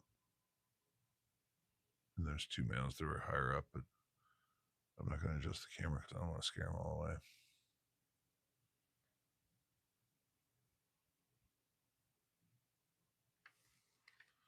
So I like the bottom up. I like the bottom up theory, hypothesis, because you can't say theories in science. It means something different. It's a hypothesis, bottom up hypothesis. Origin of birds. There's little. You know what, man? I'm gonna have myself a little tiny break from this because my throat's getting dry and I'm out of drink. So, if you could just give me a minute, watch the birds. Watch them.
All right. Well, welcome back. If you're just joining us, welcome. All right. So the origin of birds. Here we go. There's little doubt that the birds evolved from some line of Mesozoic reptiles. Which line is a matter of debate. One possibility is that birds evolved from a group of reptiles called. She's texting me. I'm so sorry. One group of reptiles called thecodonts. Another possibility is that birds evolved from small theropod dinosaurs. Excuse me. The Thegodontian theory of the origin of birds looks. Sorry, I got this on my face. Looks to a large group of primitive reptiles, the pseudosuchians. I'm not going to spell it. That prevailed over the early years of the Mesozoic era. Among those were the lightly built thecodonts, a group that gave rise to various dinosaurs, the pterosaurs to crocodiles, and probably directly to birds. Some thecodonts, such as Longisquama, Longisquama, the a thecodont with elongated scales, were quite like birds. If you want to see what we're talking about, it's Longisquam, as in Mary A. A thecodont, which with elongated scales were quite like birds. Early crocodilians were quite different from modern crocodiles. Some were arboreal. That blew my mind. Can you imagine okay, imagine how dangerous a crocodile is. Stop texting me, woman. All right, let me see what she wants. Hi, uh, jury J Lighter. Sorry. Um,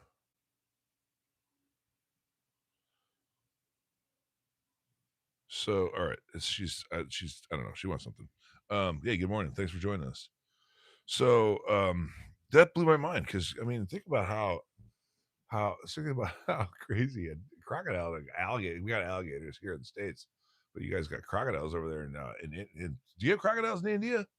We had a bunch of Indians on before. If you're from India and you have crocodiles, let me know. So I know you got snakes out the wilds, but crocodiles. I can't imagine having a. It's just terrifying to me the crocodile being living in a tree as well as in the water. Oh God, that's just the stuff that nightmares are made of. That's just me. What do I know? I'm just a guy living here. All right, so where am I at here? Somewhere arboreal. That's nuts. Okay. The early works of Maximilian Furbringer. That's a fine name. Max Furbringer. That's awesome. That's what they used to call me in college. Robert Broom and especially Gerhard Heilmann. Wow, the Germans really got it. Okay, they got in on this. All favored the theory of thecodontian ancestry of birds. Recently, Tersitano and Hecht and Martin also found support for this theory. The thecodontian is the bottom up, I believe, theory. I think I got to I'm pretty sure that's what it was, which is the same one I kind of subscribe to. Just makes more sense in my mind. Or if you think about, we'll talk about deep time some other time, but to truly understand the theory of evolution, you have to be able to wrap your mind around. Hi, Sartha K. Gupta. I'm sorry if I screwed that up. I sound like Peter. Well, listen here, Lois. Yeah, so, what does he say? I haven't seen Family Guy in a long time. Fucking clock seconds. All right. So, thank you. I think that's a compliment. Thank you. Do you want me to go take some snow and throw it? No. I got two bad hips, a bad back, a bad neck, and a bad hand. So I'll pass on that, dog. That's gonna be a no for me, dog. I'm just gonna read this book. I might be able to get if you stick around long enough. The kid will be home. It is 11:24. The kid will be home at 3 from school. If you want to stick around that long, I'll have him throw all kinds of shit at the window. But no, not for me. No, sorry, homie. All right, so we're talking about these Germans and what they're. They're okay. So all found support. Oh, the bottom up theory. Okay, so this theory suggests that birds split very early, no later than the Middle Triassic period, from the main stem of crocodilian evolution. Well, they kind of would have had to. If so, proponents of the dinosaur theory ask, Why is there a gap of 90 million years in the fossil record between Thecodonts and Archaeopteryx? Well, there hasn't been anything since. I mean, since Archaeopteryx much either.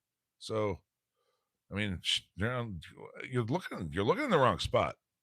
I mean, the world is small, but it's big. It's both. It all depends on your frame of reference. One of the attractions of the dinosaur theory of origin of birds is that dinosaurs and Archaeopteryx are contemporaneous in the fossil record. We also, I think that just means that they happened at the same time. They were contemporaries of each other. There's a Eurasian right there. Can we see him? Let's see. Oh, he's on the top rung. I've been going to the top. I can't get the top rung of the feeder, and there's another one. All right, I might be able to get. I can't get the top two rungs and the bird bath at the same time. There they are. You can see them. There they are. Those are Eurasian tree sparrows.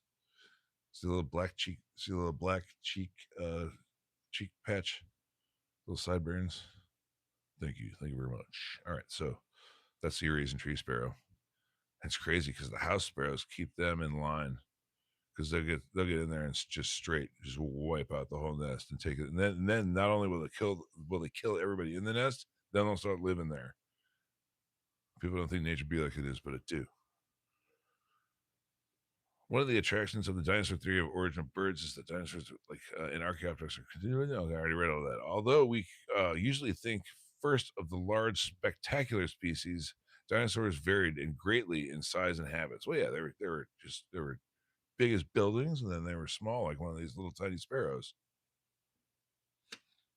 One group, the theropod dinosaurs. I'm trying to turn this page without freaking them out. One stuck around, including not only large carnivores such as Tyrannosaurus rex, but also many small ones called coelosaurs. Coelurosaurs. Coelurosaurs. Ah, man. Well, it's science words, man. Just you never really get used to them. Nothing will test your phonics skills like science words. That were close in size to modern iguanas. These were agile, lightly built, bipedal little dinosaurs with many small, sharp teeth. They probably chased small vertebrates and large insects. They may even have been endothermic. That's warm-blooded. The hypothesis that birds evolved from small dinosaurs goes back to the early debates that followed the discovery of the fossil Archaeopteryx. T.H. Huxley was particularly impressed by the similarities between Archaeopteryx and Compsognathus. I can't get used to that one. A small dinosaur preserved in the same limestone deposits. Recent studies by John Ostrom, this book being published in 1990. Recent studies by John Ostrom support Huxley's theory of a dinosaur ancestry of birds. Archaeopteryx and small dinosaurs share 23 of 42 specialized skeletal features, though some of these may not be comparable structures. The principal features involved are structures of the hand, vertebrae, humerus and ulna, pectoral arch, hind limb, and pelvis. Ostrom made a note here, and this is another one of these difficult anachronisms. I'm gonna boil it down here. Screw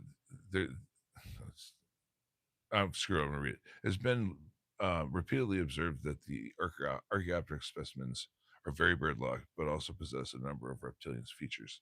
The actual fact is that these. Oh no, this isn't the one I was thinking of.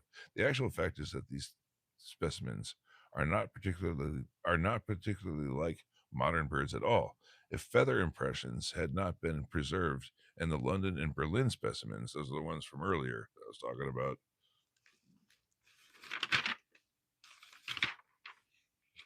This one, hang on. This one. See the feathers in there? It's talking about this sample right here. That's Archaeopteryx. So if those if feather impressions had not been preserved in the London and Berlin specimens, they would never have been identified as birds. Instead, they would have unquestionably have been labeled as Coelurosaurian dinosaurs. The last three specimens of Archaeopteryx to be recognized were all misidentified at first, and the Eichstatt specimen for 20 years was thought to be a small specimen of the dinosaur Compsognathus. So it wasn't. They didn't even realize what the hell those things were until they saw the ones with the feathers. So, but once they compared all the bones, they were all squared away. Whatever the ancestor of Archaeopteryx, major features of modern birds remain to be evolved. In particular, the many steps to flight radically overhauled both body and physiology and opened the door for the diversification of birds.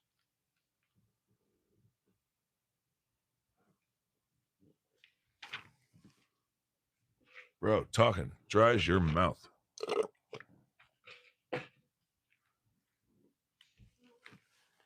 Evolution of avian flight. The evolution of avian flight and how well Archaeopteryx, the putative ancestor of birds. It means I had to look that one up. Dude. Putative. Hey, look, you're gonna get vocabulary lesson, and we're gonna talk about biology and stuff. It's gonna be fun as hell. Putative, Putative. All just I'll just go from memory. Putative is it means it's accepted to be. Okay, it's the accepted to be ancestor to birds, Archaeopteryx, the putative ancestor to birds, could fly. Could fly have long been? Sorry, it doesn't make any sense. It's like putting the emphasis on the wrong syllable.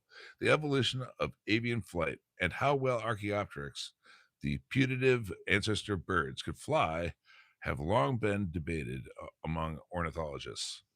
Quite likely, Archaeopteryx was a semi arboreal creature capable of at least gliding and weak flapping, but not of long sustained flights. Like the modern chachalakas. I don't know. I think I know what that is. Oh, a sec. Let's see what that is, dude. I'm not familiar with. Let's see what that is.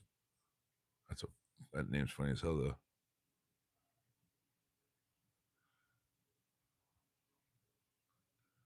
Oh, yeah. Okay. All right, here. Let's go look at this one here. That's that chachalakas. Chachalaka. I hope you can see that. Anyway, we're talking about something resembling that. Right on. All right, hang on a sec. Let me pull this back up. I'm doing everything off phones. Hey, thanks, Jim. You're welcome, buddy. Hey, man. I'll tell you, man. As long as you're a fan and you like what I'm doing, dude. As long as you're a fan. You got to do it on the thing. Hey, man. Everybody poops. Everybody poops. I sound like Peter Griffin. God, that's so funny. Excuse me. Let's see. Archaeopteryx probably did fly occasionally, but we will never know how well because it lacked both the bony keeled sternum and triarsal canal, and therefore had neither a well developed supracoracoideus muscle nor an associated pulley system for the tendon. Archaeopteryx probably could not launch itself into the air from the ground. Perhaps it flew only after jumping from a tree. Is that kind of like more like thanks, Chip. Is that kind of more like Peter Griffin? Was that worse? I don't know. I throw a lot of I throw a lot of weird voices at the kids. So, I mean, I don't see why I couldn't. That's like just like the general New England, like the New England jive. You know what I mean? Moreover, the acute angle of its scapula suggests that Archaeopteryx had dorsal elevator muscles that function like those of modern flying birds. Dude, I'm dying over here. I'm really thirsty. The veins of the primaries of Archaeopteryx were asymmetrical, a characteristic that is shared by nearly all flying birds and is most pronounced in strong flyers. In flightless birds, the veins are symmetrical. All right, I'm going to show you a picture of this. Let me see if there's any. The problem is when I show you a picture of these damn things, uh, it scares the birds away. But you know what? They'll come back. So this is what it's talking about right here. See those three feather shapes right there? So two are going up the edge, one's going right down the middle. That's so saying Archaeopteryx had, that's the one in the middle, had one more resembling a flighted bird than say like an ostrich or an emu or a cassowary, okay, which will go right down the middle. So, and we'll talk about, it'll get into why they're shaped that way. Well, it's spoiler alerts for aerodynamics later. So, one wonders what caused the forelimbs of the reptilian ancestor of Archaeopteryx to evolve into proto wings in the first place. All right, here we go. This is it right here, man. This is it. Two theories exist: an arboreal theory and a cursorial theory. In brief, the arboreal theory proposes that parachuting and gliding from elevated perches were the first stages in the evolution of flight. Because duh, right? Well, I don't know about that. The cursorial theory proposes that forelimbs first evolved in the direction of becoming wings because they heightened leaping ability in bipedal terrestrial reptiles. That's what I'm talking about. That's what Willis was talking about. I think that's what it was. Both theories are concerned with a series of adaptive steps leading from terrestrial bipedal Coelurosaurian, I'm having a hard time with that word still, Coelurosaurian dinosaurs to an Archaeopteryx capable of active, though primitive, gliding flight. So, it's I don't know if like I said, if you really got to really fully understand, uh, really fully understand the theory of evolution, you have to be able to wrap your head around deep time. Until you can wrap your head around deep time, and this is really, I have a hard time with it myself sometimes, but you can, it's something that you really have to ponder deep time. You really, it's evolution is something that you're just not gonna get. It's something that it's hard to understand how it happens until there is a full fossil record, fully fleshed out fossil record. You just can't. You have to be able to use your imagination, which scientists are kind of bad at doing. Maybe it's, I don't know, but you have to be able to consider everything within the framework of deep time. Once you do that, I think that most of the things, a lot of nature, you can be like, oh, okay, that makes sense. Oh, that's why that does that. Oh, okay, I get it now. It's just like, it's like mathematics when things just kind of hit. Good morning. Hi, Marina. Where are you guys from? Where are you Vancouver. Where are you from? Hi, thank you. Nice nature. Are you an AI bot?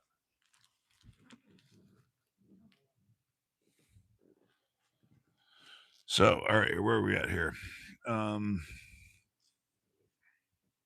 Most drawings and models of Archaeopteryx depict an arboreal reptile clambering around trees, grasping branches with clawed fingers. The arboreal theory proposes, it's not theory, it's a hypothesis, proposes that extensions of bones of the forelimb enhanced by the, oh my god, it's one of those fucking sentences that makes it's really hard, it's poorly structured. The arboreal theory proposes that extensions of the bones of the forelimb enhanced by elongated, those are flight feathers, enabled the ancestor of Archaeopteryx to parachute and glide between trees. The arboreal theory has been the favorite theory for many years. Bunch of parentheticals, no thank you. Recently, however, there has been a groundswell of support for the cursorial theory. Hypothesis is what they should. I don't know why. It's a science book, dude. Use theory right. It's just why if you can't be like you can't have these two theories if one of them's wrong. There can't be evidence for both leading to the one thing. It's like that doesn't make any sense. So you can't. These scientists are like, they write these books and then they're like, well, no, it's called a theory. That's how we say it in science. It's a theory. But then, like when somebody comes over and they're saying, "Well, evolution's just a theory," it's like you got to explain the whole thing. Why can't you just say hypothesis in a book when you mean hypothesis and not theory? Drive me crazy, these people. It's like get your nomenclature right so that we can explain it to the rest of the world. Not helping, dude. Who is this dude? Frank Gill. I'm screwing around with you, dude. I love your book. All right, but I mean seriously. But 1990. What are you gonna do? They just need to have consistency with terminology. Okay, rant over. I'm sorry, Mr. Gill, Dr. Gill, Mr. Dr. Gill. All right. Could a running bird leave the ground by leaping with outstretched forelimbs?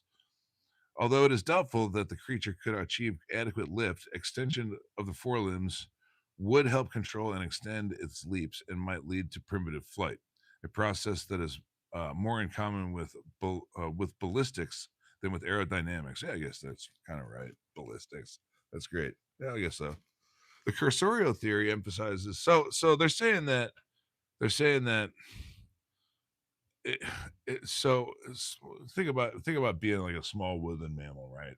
So you're down there on the ground, you're looking down, man. Their eyes are always face down, their skulls face down, their spines makes their necks face down, their necks makes their head face down. You don't get what I'm saying? They're not looking up, so I mean, it would make sense that filling that niche. And that's what nature is, man. It's right in there. Nicher.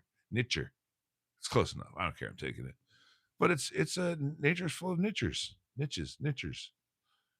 And this one had to fill this niche. I call them niche. Some people call them niches. I don't call them that. I call them a niche. It's like some people call them caches. I call them caches because that's what they're called. They're called caches. Anyway, hey, good morning. Not a bot. No, yeah, no, okay, thanks, dude. Hey, thanks, dude. All right, all right. Um, so I always when I looked down when I looked down at the chat, I was my hamster is my friend Jimmy Shear. Rest in peace, Jimmy. He used to say, "The hamster fell off the wheel." So so they oh yeah, so what I was saying is so you're this little woodland mammal, and you're looking down because that's where your food is. You're not looking up, but that's there's a new predator out there, and it it kills from above. And it's that's where they're saying the predecessors, the the people that came, the ancestors of Archaeopteryx itself, started out in the trees and glided down so that they could snatch their prey up and get them.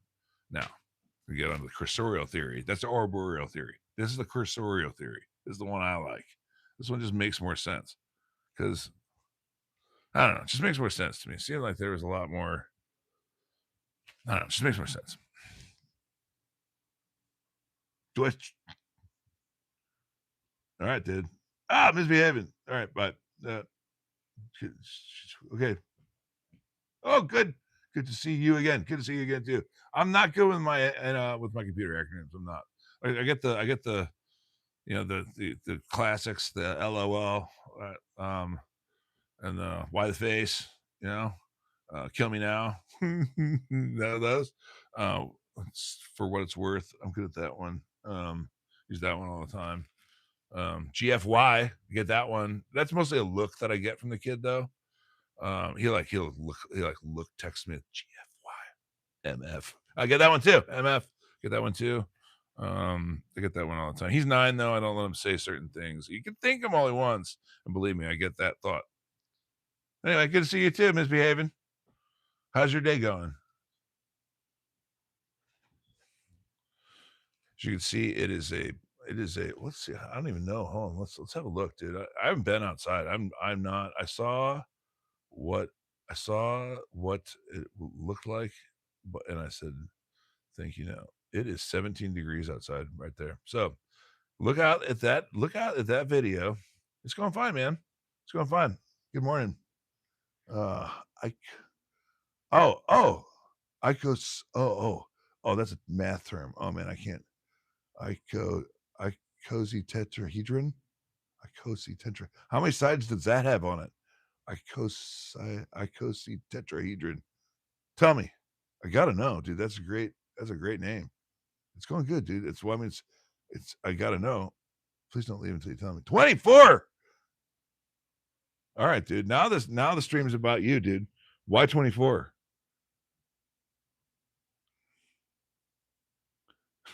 I gotta know. Am I pronouncing it right? Icositetrahedron. I don't know what it is about me. I'm kind of a stickler for pronunciations. Oh, please tell me you didn't leave. Don't leave. Just telling me. It should tell you when the homie left the chat. 24. Icositetrahedron. Oh well. I hope you subscribe before I left. Adios. Oh, I guess it's right. You don't know? Okay, I thought you left. All right, man. I'm glad you didn't leave. How'd you come up with that? Whatever. I really seems like you and I could have a beer sometime. Figure it out. What the hell? Tell me how you came up with that name? Just boil it down to the bullet points. That's a great name, dude. That's one of those words you don't run. I like. So one of my things, man. I don't know why this is, but one of my things is I like. I like words that you just don't run into every time. I get a special little kick. It's like a little bit of a chef's kiss when you get to use certain words, and that's one of those words. If I can remember how to say that, icositetrahedron. Oh man! So and then I gotta think of something that has 24. So what has 24 sides on it? You're welcome. What the hell has 24 sides on it? I wonder. Oh, now you got me going on this Einstein's rabbit hole. Man, I'm so glad you stopped by. You really made my day. Just for your name. Icositetrahedron. Brilliant. Man, you never know you're going to run into on the internet. Anyway, sorry. It's Birdwalk. Traipse to the tulips. Here we go. The cursorial theory emphasizes the role of improvised control of body orientation. That would be pitch, roll, and yaw during jumping rather than the role of lift and gliding. Small increases in length of the extended forelimbs increase potential control. Minor additions of lift to 1 to 5 minor additions of lift of 1 to 5%, especially from 3 body radii, such as 2 wings and a tail. Okay, fine. Have a dramatic effect on the control of roll and pitch. Following this line of reasoning, the initial elongation of the quote unquote wings, okay, and tail feathers would have been advantageous. Okay, anybody pilot out there know what the shit that just said? That Carolina wren's back. It's sitting on top of the suet thing. It just has its ass up. I'm looking directly up its cloaca right now. I don't know what the two. I'm not leaning forward because I don't want to scare him away. That wasn't me. I didn't do it. Anyway, look at him pecking away on that thing. Carolina wren's a cool bird. I read about it earlier. Let him go. You gotta get leverage on it, homie. You gotta get anchored down, you buckle down, get leverage on it. He's like, it's just like butter. So there we go. That's a female house sparrow right there. And we learned how metal those things are, dude. So they go in and they go take a nest of some other bird. They'll go in and kill everybody. It's a Quentin Tarantino movie in there, and they'll just like it never even happened. So they'll serve pro up that shit like it never even happened. There he is. Look at him. He's on the feeder now. That's Carolina wren.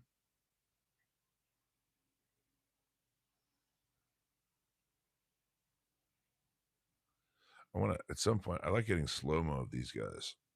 I like to shoot it in slow mo. I don't know what that's like the feeling of getting that kind of lucky. So, I like to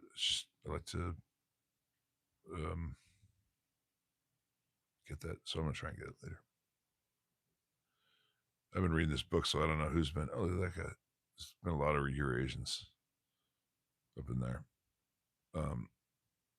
I've been reading this book, so I haven't really been looking at what's going on out there. I'm gonna put up some reflective film too, so those little bastards can't see me so well.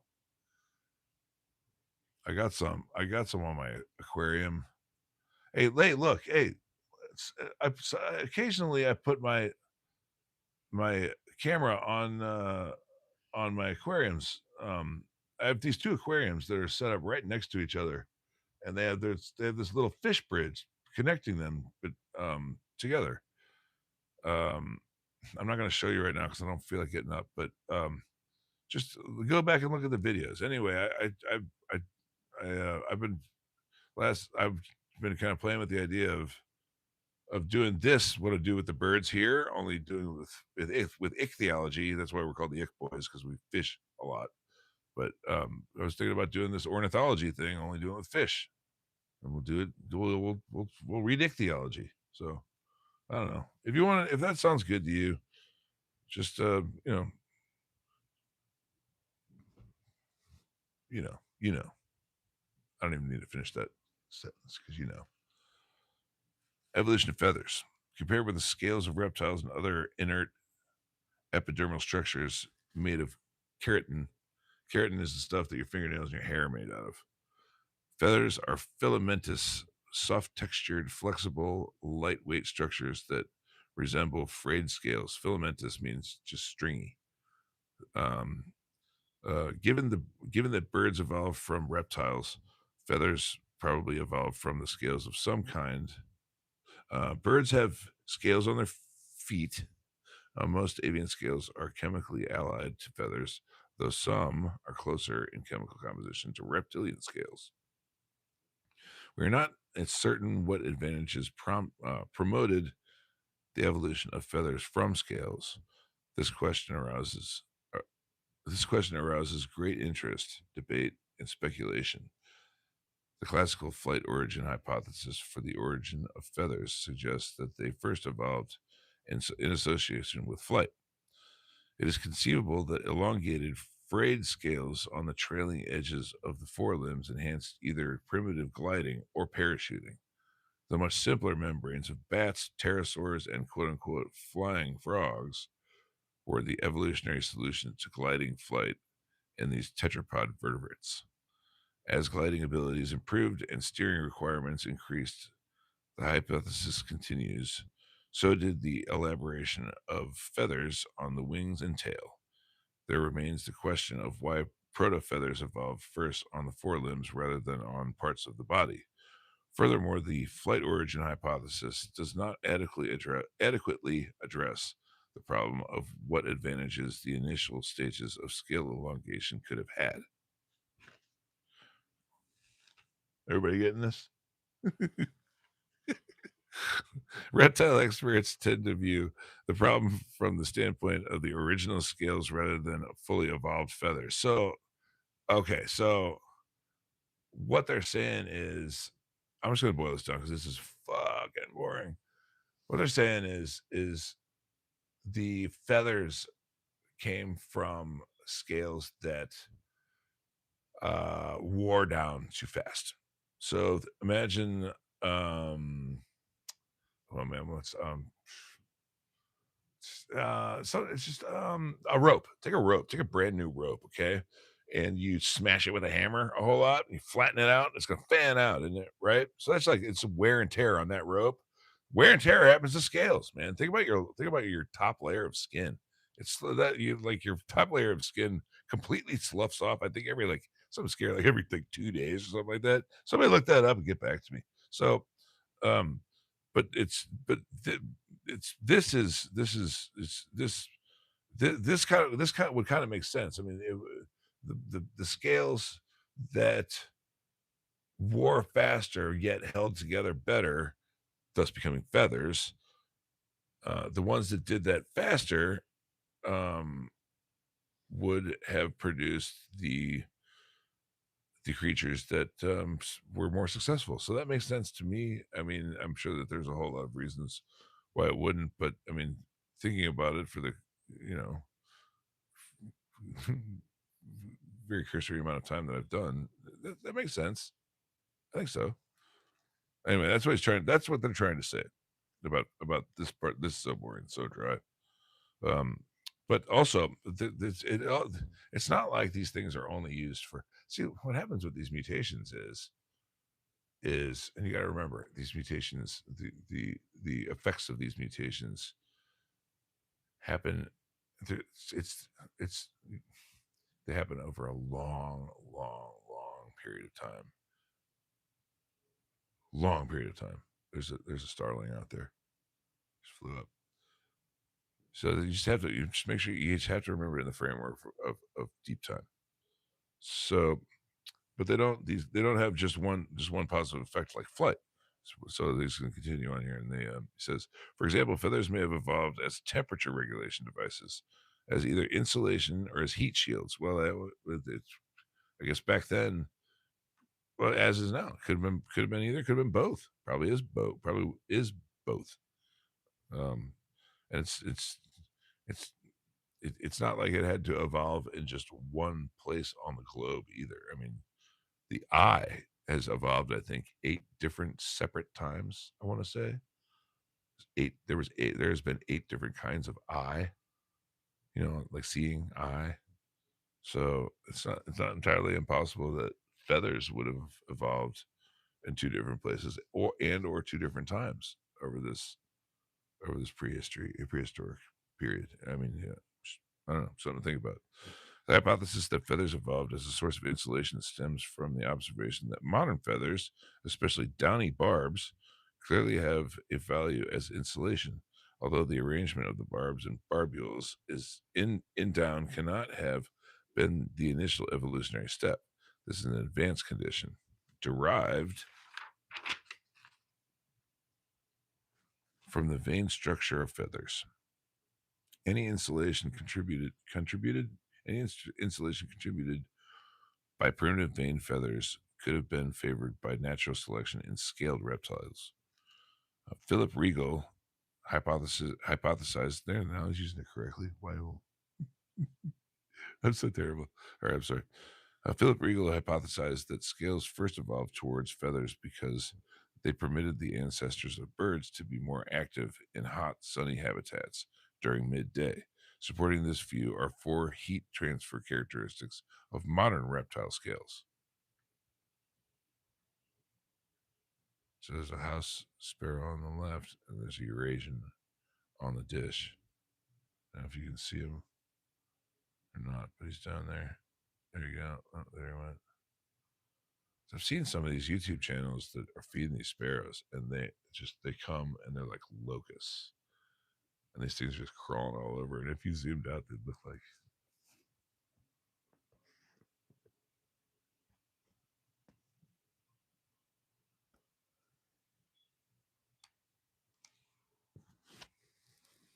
okay.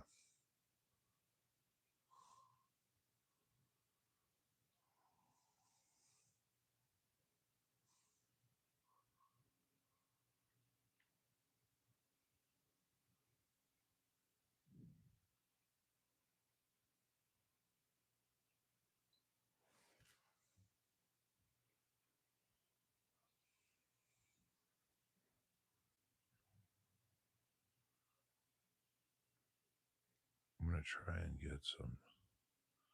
I like getting slow mo, so I'm not gonna look at the chat for a second.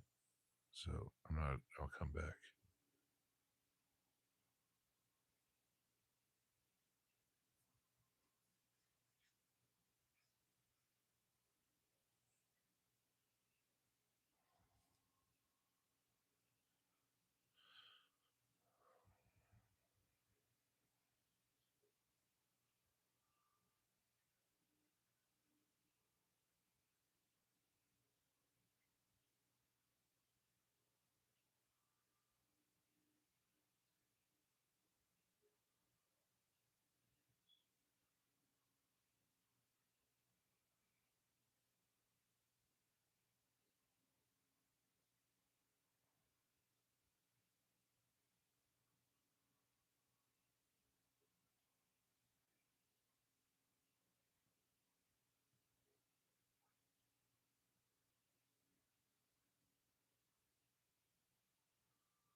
See if I can show you this. I don't know if anybody's even on here right now, but it doesn't matter. Look at this, guys. I got this just now. It's just struggling to stay on there. It's in slow mo. I like getting them in slow mo because it twitched so fast.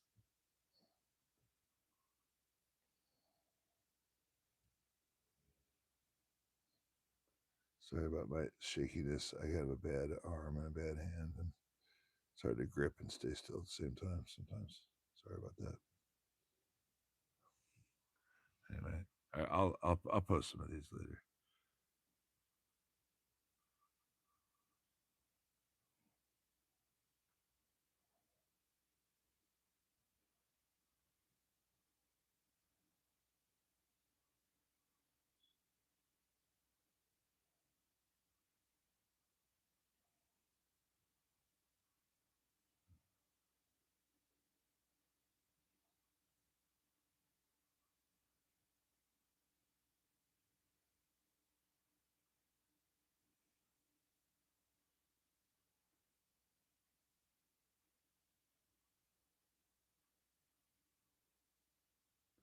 They've yet to figure out. Well, it's an old phone, so there's that Carolina wren again.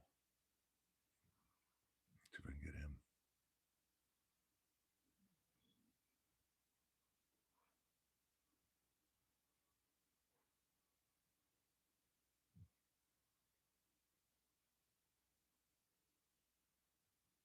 Oh, it's got a great picture of a Carolina wren's ass.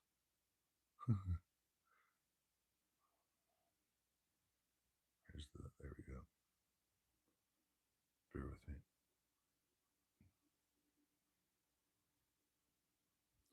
Those are two of them out there. There's one in the bird bath, and there's one on the thing.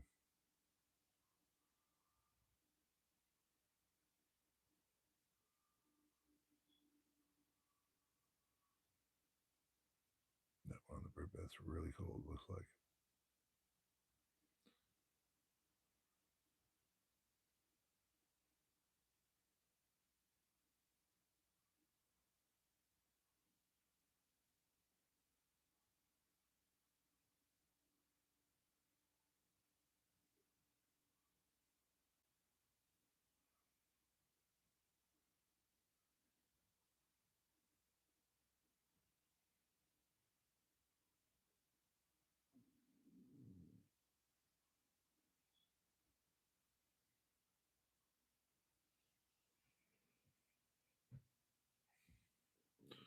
Well, so much for that.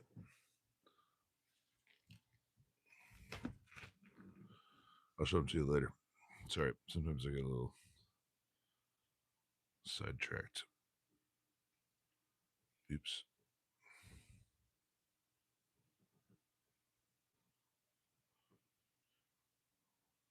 What's up, Jay Fishing? Hey, buddy. Thanks for coming by. Appreciate you. We're right in the middle of talking about the evolution of feathers. Now, you got to remember this is an old book, but I got it for free.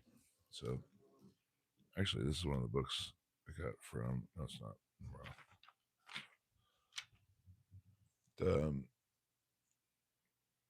Yeah, we were talking about Archaeopteryx earlier, and now we're talking about the whether or not the birds evolved from the trees down or from the bottom up. And I'm thinking that they evolved from the bottom up. There goes my neighbor walking by. Trying to figure out where it just was because I stopped to get some slow mo. Just now, I love getting slow mo of these animals. Oh,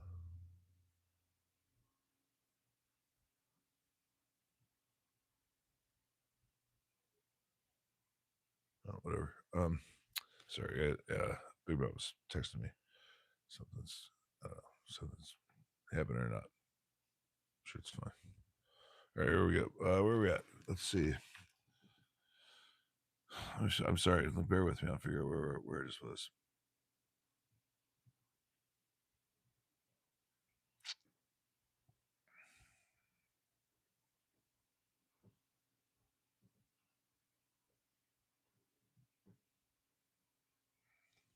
I've totally lost the hamster's falling off the wheel. Bear with me, dude. I'm gonna be right there. Well, whatever. I'll just back up to where we'll cover stuff twice, I guess, or whatever. Most drawings and models of Archaeopteryx depict an arboreal reptile. Oh, no, we're way past that, dude. Oh, it's like, yeah, well, whatever. No, I went way past that. Cursorial theory, I already did that. Okay. Reptile experts tend to view the problem from the standpoint of original scales rather than, oh, okay. Okay. Oh, yeah. I was talking about the wear of scales. With faster wear of scales, the more drag they're going to have, the more they can glide or parachute, so to speak. That's but so that's kind of the top down. That's kind of the top down theory. Oh, that's right. Philip Regal. All right. Yeah, that's right. Um, let's see. Philip Regal hypothesized that scales first evolved towards feathers. Hey, Jay, are you still there? Philip Regal hypothesized that scales first evolved towards feathers because they permitted the ancestors of birds to be more active in hot, sunny habitats during midday. Supporting this view are four heat transfer characteristics of modern reptile scales.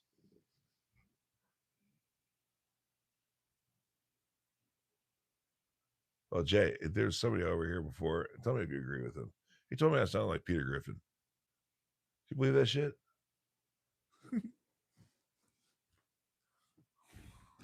No, I can do like a little bit of a New England here, but I don't know if it's necessarily Peter Griffin. Tell me if I'm wrong though. Tell me if he's right. I'm all right with it either way. Hit me with it. You won't hurt me. I promise. I can take it. I'm squinting right now. Number one, long scales dissipate solar heat by improving microcirculation patterns of air and casting shadows.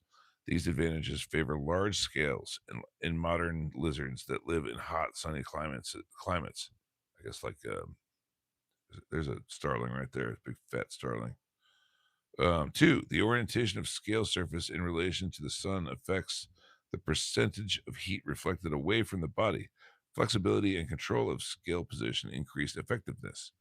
Three, subdivision of scales adds flexibility to the structure in the face of otherwise cumbersome increases in scale size. Large, stiff scales would increase weight and decrease mobility. And number four, subdivisions similar to those of modern feathers enhance reflection. Such functional hypotheses remain completely speculative. We know virtually nothing about the behavior and ecology of the reptiles that evolved into birds. Furthermore, the many functions performed by feathers must all be taken into account when trying to piece together their evolutionary history. The early advantages of feather like scales probably complemented and reinforced each other once the process of transformation began. The advantage, yeah, exactly with the other things. One thing complements another, and boom, off you are to the evolutionary races. The advantages of the novel, flexible structure of the protofeather, coupled with its usefulness in thermoregulation and primitive flight, catalyzed the rapid evolution of definitive feather structure in the earliest birds. Meaning, if it works, if it ain't broke, don't fix it. If you're not fixing it, like you're off to the evolutionary races, man. It's that's and then boom, it's a huge explosion of life in the sky.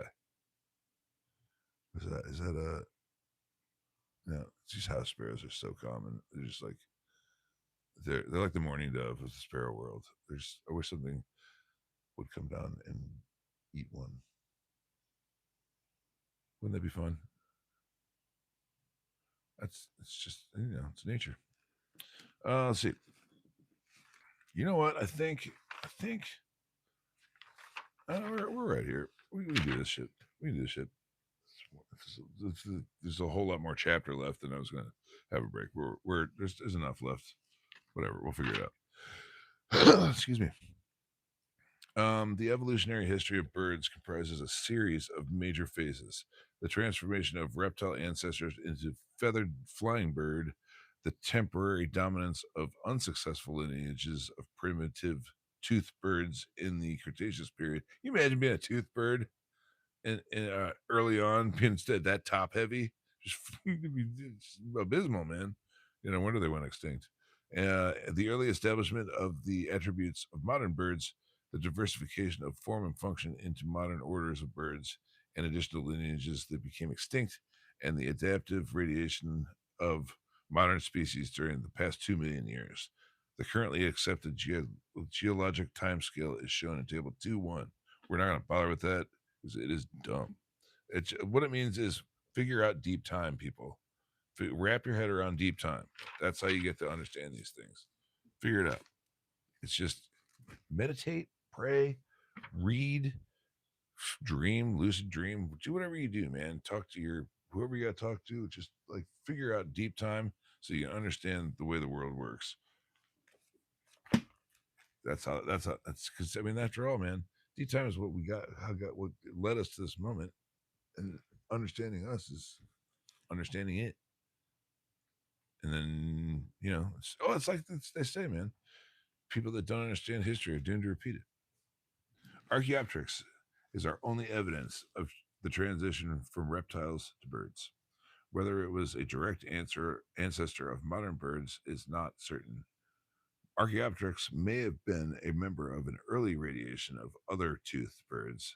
The Sauria, what does this say? The Saurierae. That sounds like you got a mouthful of freaking rubber bands. Saurierae. Get out of here with that shit. No, Sauriurae. Here, you say it. I'm waiting. Yeah, exactly. Saurierae. Right. Hey, Azazel Cod. Belch. Thanks, dude. Azazel's here. Where are we at? The belch threw me off. I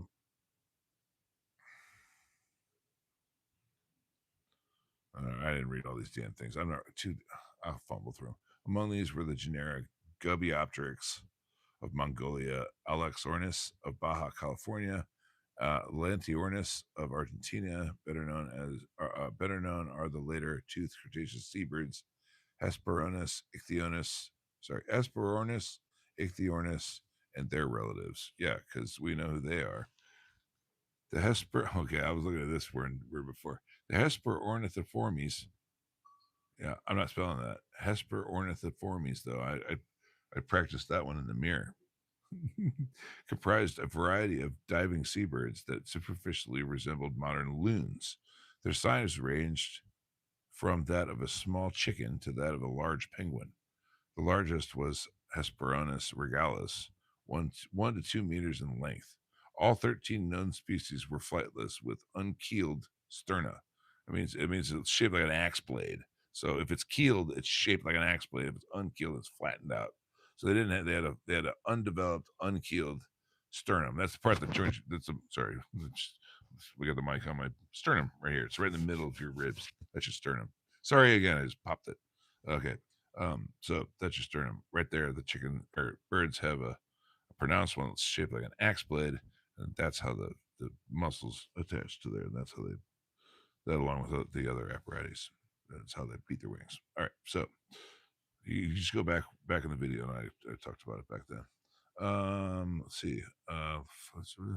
Sterno unfused clavicles and vestigial wing bones. They had large, powerful lobed feet and inhabited the Cretaceous seas that covered the central portions of the North American continent. Flying above the same shallow seas were toothed tern-like birds, Ichthyornis, of which 6 species are known from the fossil record. Both groups of toothed Cretaceous birds had well-formed, unserrated reptilian teeth with serrated teeth.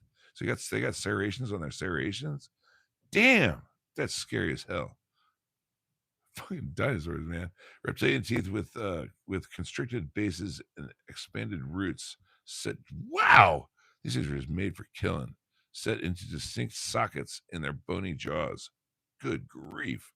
None of these. I'm gonna read that again just because I want you to imagine this. Okay, I'm gonna read it again. Both groups of I'm gonna skip it. Had well-formed, unserrated Let's think about serrations though. Reptilian teeth with constricted bases and expanded roots. So it was in there like an arrowhead, okay, set into distinct sockets in their bony jaws. So like they're in there and they're not coming out. That's nuts. You know, our teeth just kind of go straight in and like a grip in the middle, like the claw. You know, the tooth that sucks at the amusement park or whatever that doesn't grip shit. You can throw money in, good money after bad. This one goes in and goes and locks in there like a wall anchor, like an arrowhead. That's awesome. Okay, right on, right on, right on.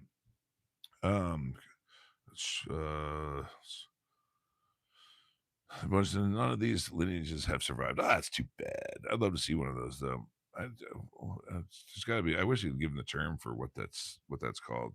That kind of dentistry. I don't know. Whatever. You know what I mean. The tooth shape.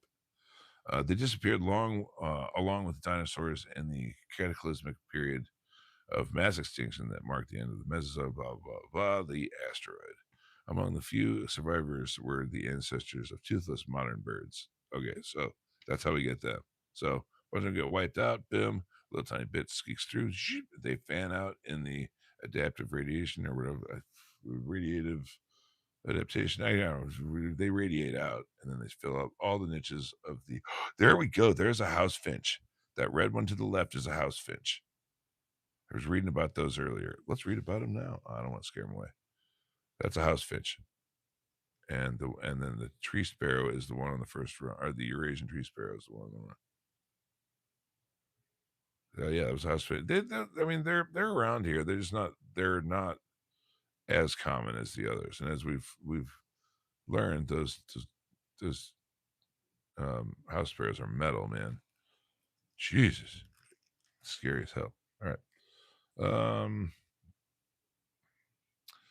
The modern orders of birds diverged from each other 60 million years ago after that asteroid, which is they call that a punctuated. Is that called a punctuated equilibrium? It's another word for a mass extinction event. I might be wrong about that. It's been a while. Modern orders of birds diverged from each other 60 million years ago, or early in the Tertiary period. Specialized water birds such as loons, auks, gulls, ducks, cranes, and petrels invaded aquatic niches during the Eocene epoch, 55 to 60 million years ago. Primitive woodpeckers and their relatives also appeared during the early Eocene and became the predominant perching birds during the Miocene epoch. Epoch? Passenger. Relatives of rollers, kingfishers, my favorite, and hornbills diversified in the Oligocene epoch. I'm going to call it epoch, whatever, EPOCH. In the Miocene, the rapid evolution of flowering plants, those would be your angiosperms, and insects opened new niches for insect eating. That's damn right. Everything it's lockstep this way and that, man. It's a cooperation, it's a symbiosis, and it's an arms race, man. That's people don't think nature be like it is, but it do. Here we go. Insect eating, fruit eating, and nectar feeding birds. This resulted in explosive radiation of songbirds. By the end of the Tertiary, about 10 million years ago, birds had diversified into a broad range that included many modern genera. The Tertiary produced some huge carnivorous birds that temporarily occupied some of the niches left vacant by bipedal dinosaurs. Uh, Diatrymus, lumbering predators, Diatrymus, Diatrymas. Look her up. Lumbering predators over 2 meters tall with powerful legs, clawed toes, massive horse-sized skulls, Jesus, and tearing eagle-like beaks. Holy hell! That's the stuff the nightmares are made of. Must have terrorized many lesser creatures. Damn right, before becoming extinct. Thank God. In the Eocene, uh, long-legged vulture-like birds lived in Wyoming besides shorebirds with duck-like heads. From the Oligocene to the Pliocene epochs, about 12 known species of ferocious. Oh, Jesus. Not only is this full of consonants, it's also hyphenated down to the next line. Screw it. That's a word. I'm not going to try it. Predatory birds, 2 to 3 meters tall, with powerful, rapacious bills. That would be like a eagle or a hawk. Ranged throughout South America and north to Florida. Finally, in the Quaternary period, at least 2 million years, the last 2 million years, sorry, major glaciations and associated habitat changes fragmented the populations of modern birds. So that would be your speciation events, like we talked about yesterday. I forgot about glaciers. Yeah, we had a whole ice age, man. A little ice age caused by that comet impact. So yeah, read about that one. I totally forgot about. I was thinking about water. I forgot about frozen water. Anyway, some became extinct and some evolved into new species. The average longevity of a species in the Pliocene epoch is estimated to have been 500,000 years, compared with 3 million years in the preceding Tertiary. Most of the modern species of birds appear to have evolved during the Pleistocene or later. Oh man, I need to wipe my glasses off, reading off the other eye now. Kind of, it's hard to read. I get shit in my eye. All right, bear with me.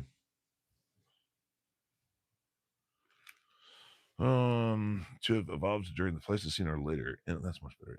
In Pleistocene fossil deposits, paleontologists have found bones that are indistinguishable from those of over 900 modern species.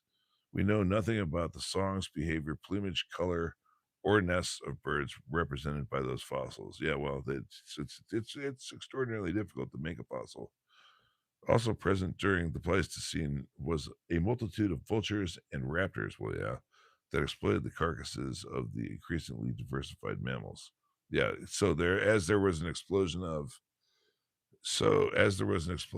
mammals, because as we talked about during the extinction, I don't know what it was during the that one, the asteroid, the KT, is it KT extinction? It's the KT boundary, the Jurassic, that one, the Chicxulub event in Mexico. I don't know how many died, what the percentage was. Well, I think it was like something. Was it like 85% of fauna died? Something like that. It was not like the Great Dying, which was, but then they had the Cretaceous, the Cambrian explosion. That was the first one. Anyway, getting off base. Sorry. After the asteroid crashed in and everything died, not everything died. The things that were left experienced speciation on a radiative basis, if you know what I mean. If you've been paying attention, then you just followed along on that sentence. So things start to fill in. So these birds, these crazy nightmare birds, sounds like a harpy eagle just on crack and steroids, is uh, uh, started to evolve along in lockstep with these small mammals that started to evolve, eventually turning into us. Anyway, um, continuing on, we know nothing about the songs, behavior, plumage, color, or nest of the birds presented by those fossils. Also, during the Pleistocene was a multitude of vultures and raptors, blah, blah, blah. Huge vulture-like teratorns, I don't know what that is, dominated the skies. Teratorn, I'm not going to look it up right now. One teratorn, I guess no, we're not. With a 4 meter wingspan. Good grief. 12 feet? Shut your face. 12 foot. Well, I guess, how big is the Andean condor? Is that 8 foot? And that's a huge bird. You gotta look up an Andean condor. That's like an 8, 9 foot wingspan, might be. This is a 12-foot wingspan. I think is a meter a little bit bigger than a yard. I forget. They're about the same size, though, about 3 feet. Anyway, geez, that's a terrifying sight for the imagination. With a 4 meter wingspan, was abundant in Southern California. Another known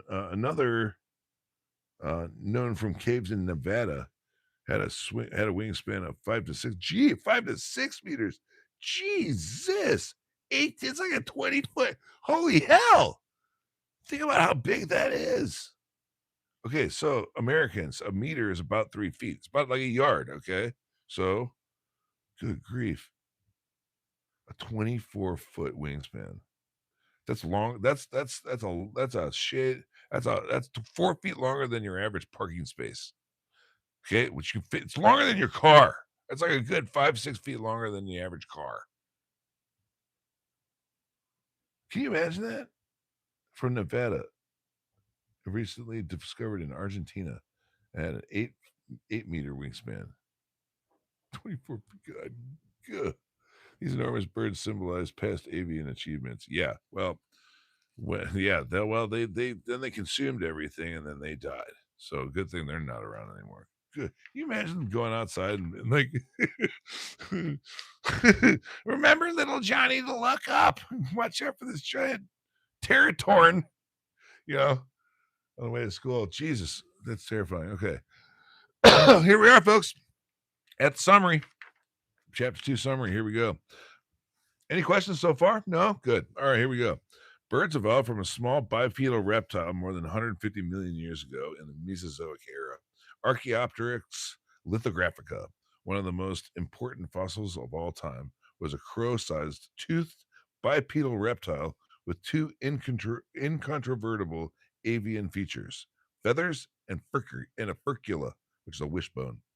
It could fly and clamber around trees, known from 5 specimens preserved in fine limestone deposited in the late Jurassic period in Central Europe. It represents an evolutionary link between birds and reptiles. Because of its timely discovery, Archaeopteryx fostered acceptance of Darwin's theory of evolution. Exactly which group of reptiles was the ancestor of Archaeopteryx, and hence which gave rise to birds, remains uncertain. Current debates focus on back in 1990. Current debates focus on small theropod dinosaurs or on thecodont ancestors of the crocodiles as the most likely candidates. One established as a new group of vertebrates, birds diversified in both form and function. A variety of toothed birds established themselves in the Cretaceous period, but then became extinct. The modern orders of birds diverged from each other 60 million years ago at the beginning of the Tertiary period. Water birds multiplied in variety in the Eocene epoch, as did land birds in the Miocene epoch. The characteristics that distinguish modern species evolved during the last 2 million years. Fantastic. Hey, look, next time we're going to do chapter 3, phylogeny. Yep. That's going to be a barn burner. Oh boy, classification and phylogeny. Nothing gets me going like classification and phylogeny. You see what I'm saying, man? It's good. All right. Hey, you know what, man? I don't know. Maybe we might skip ahead to the more interesting stuff like behavior.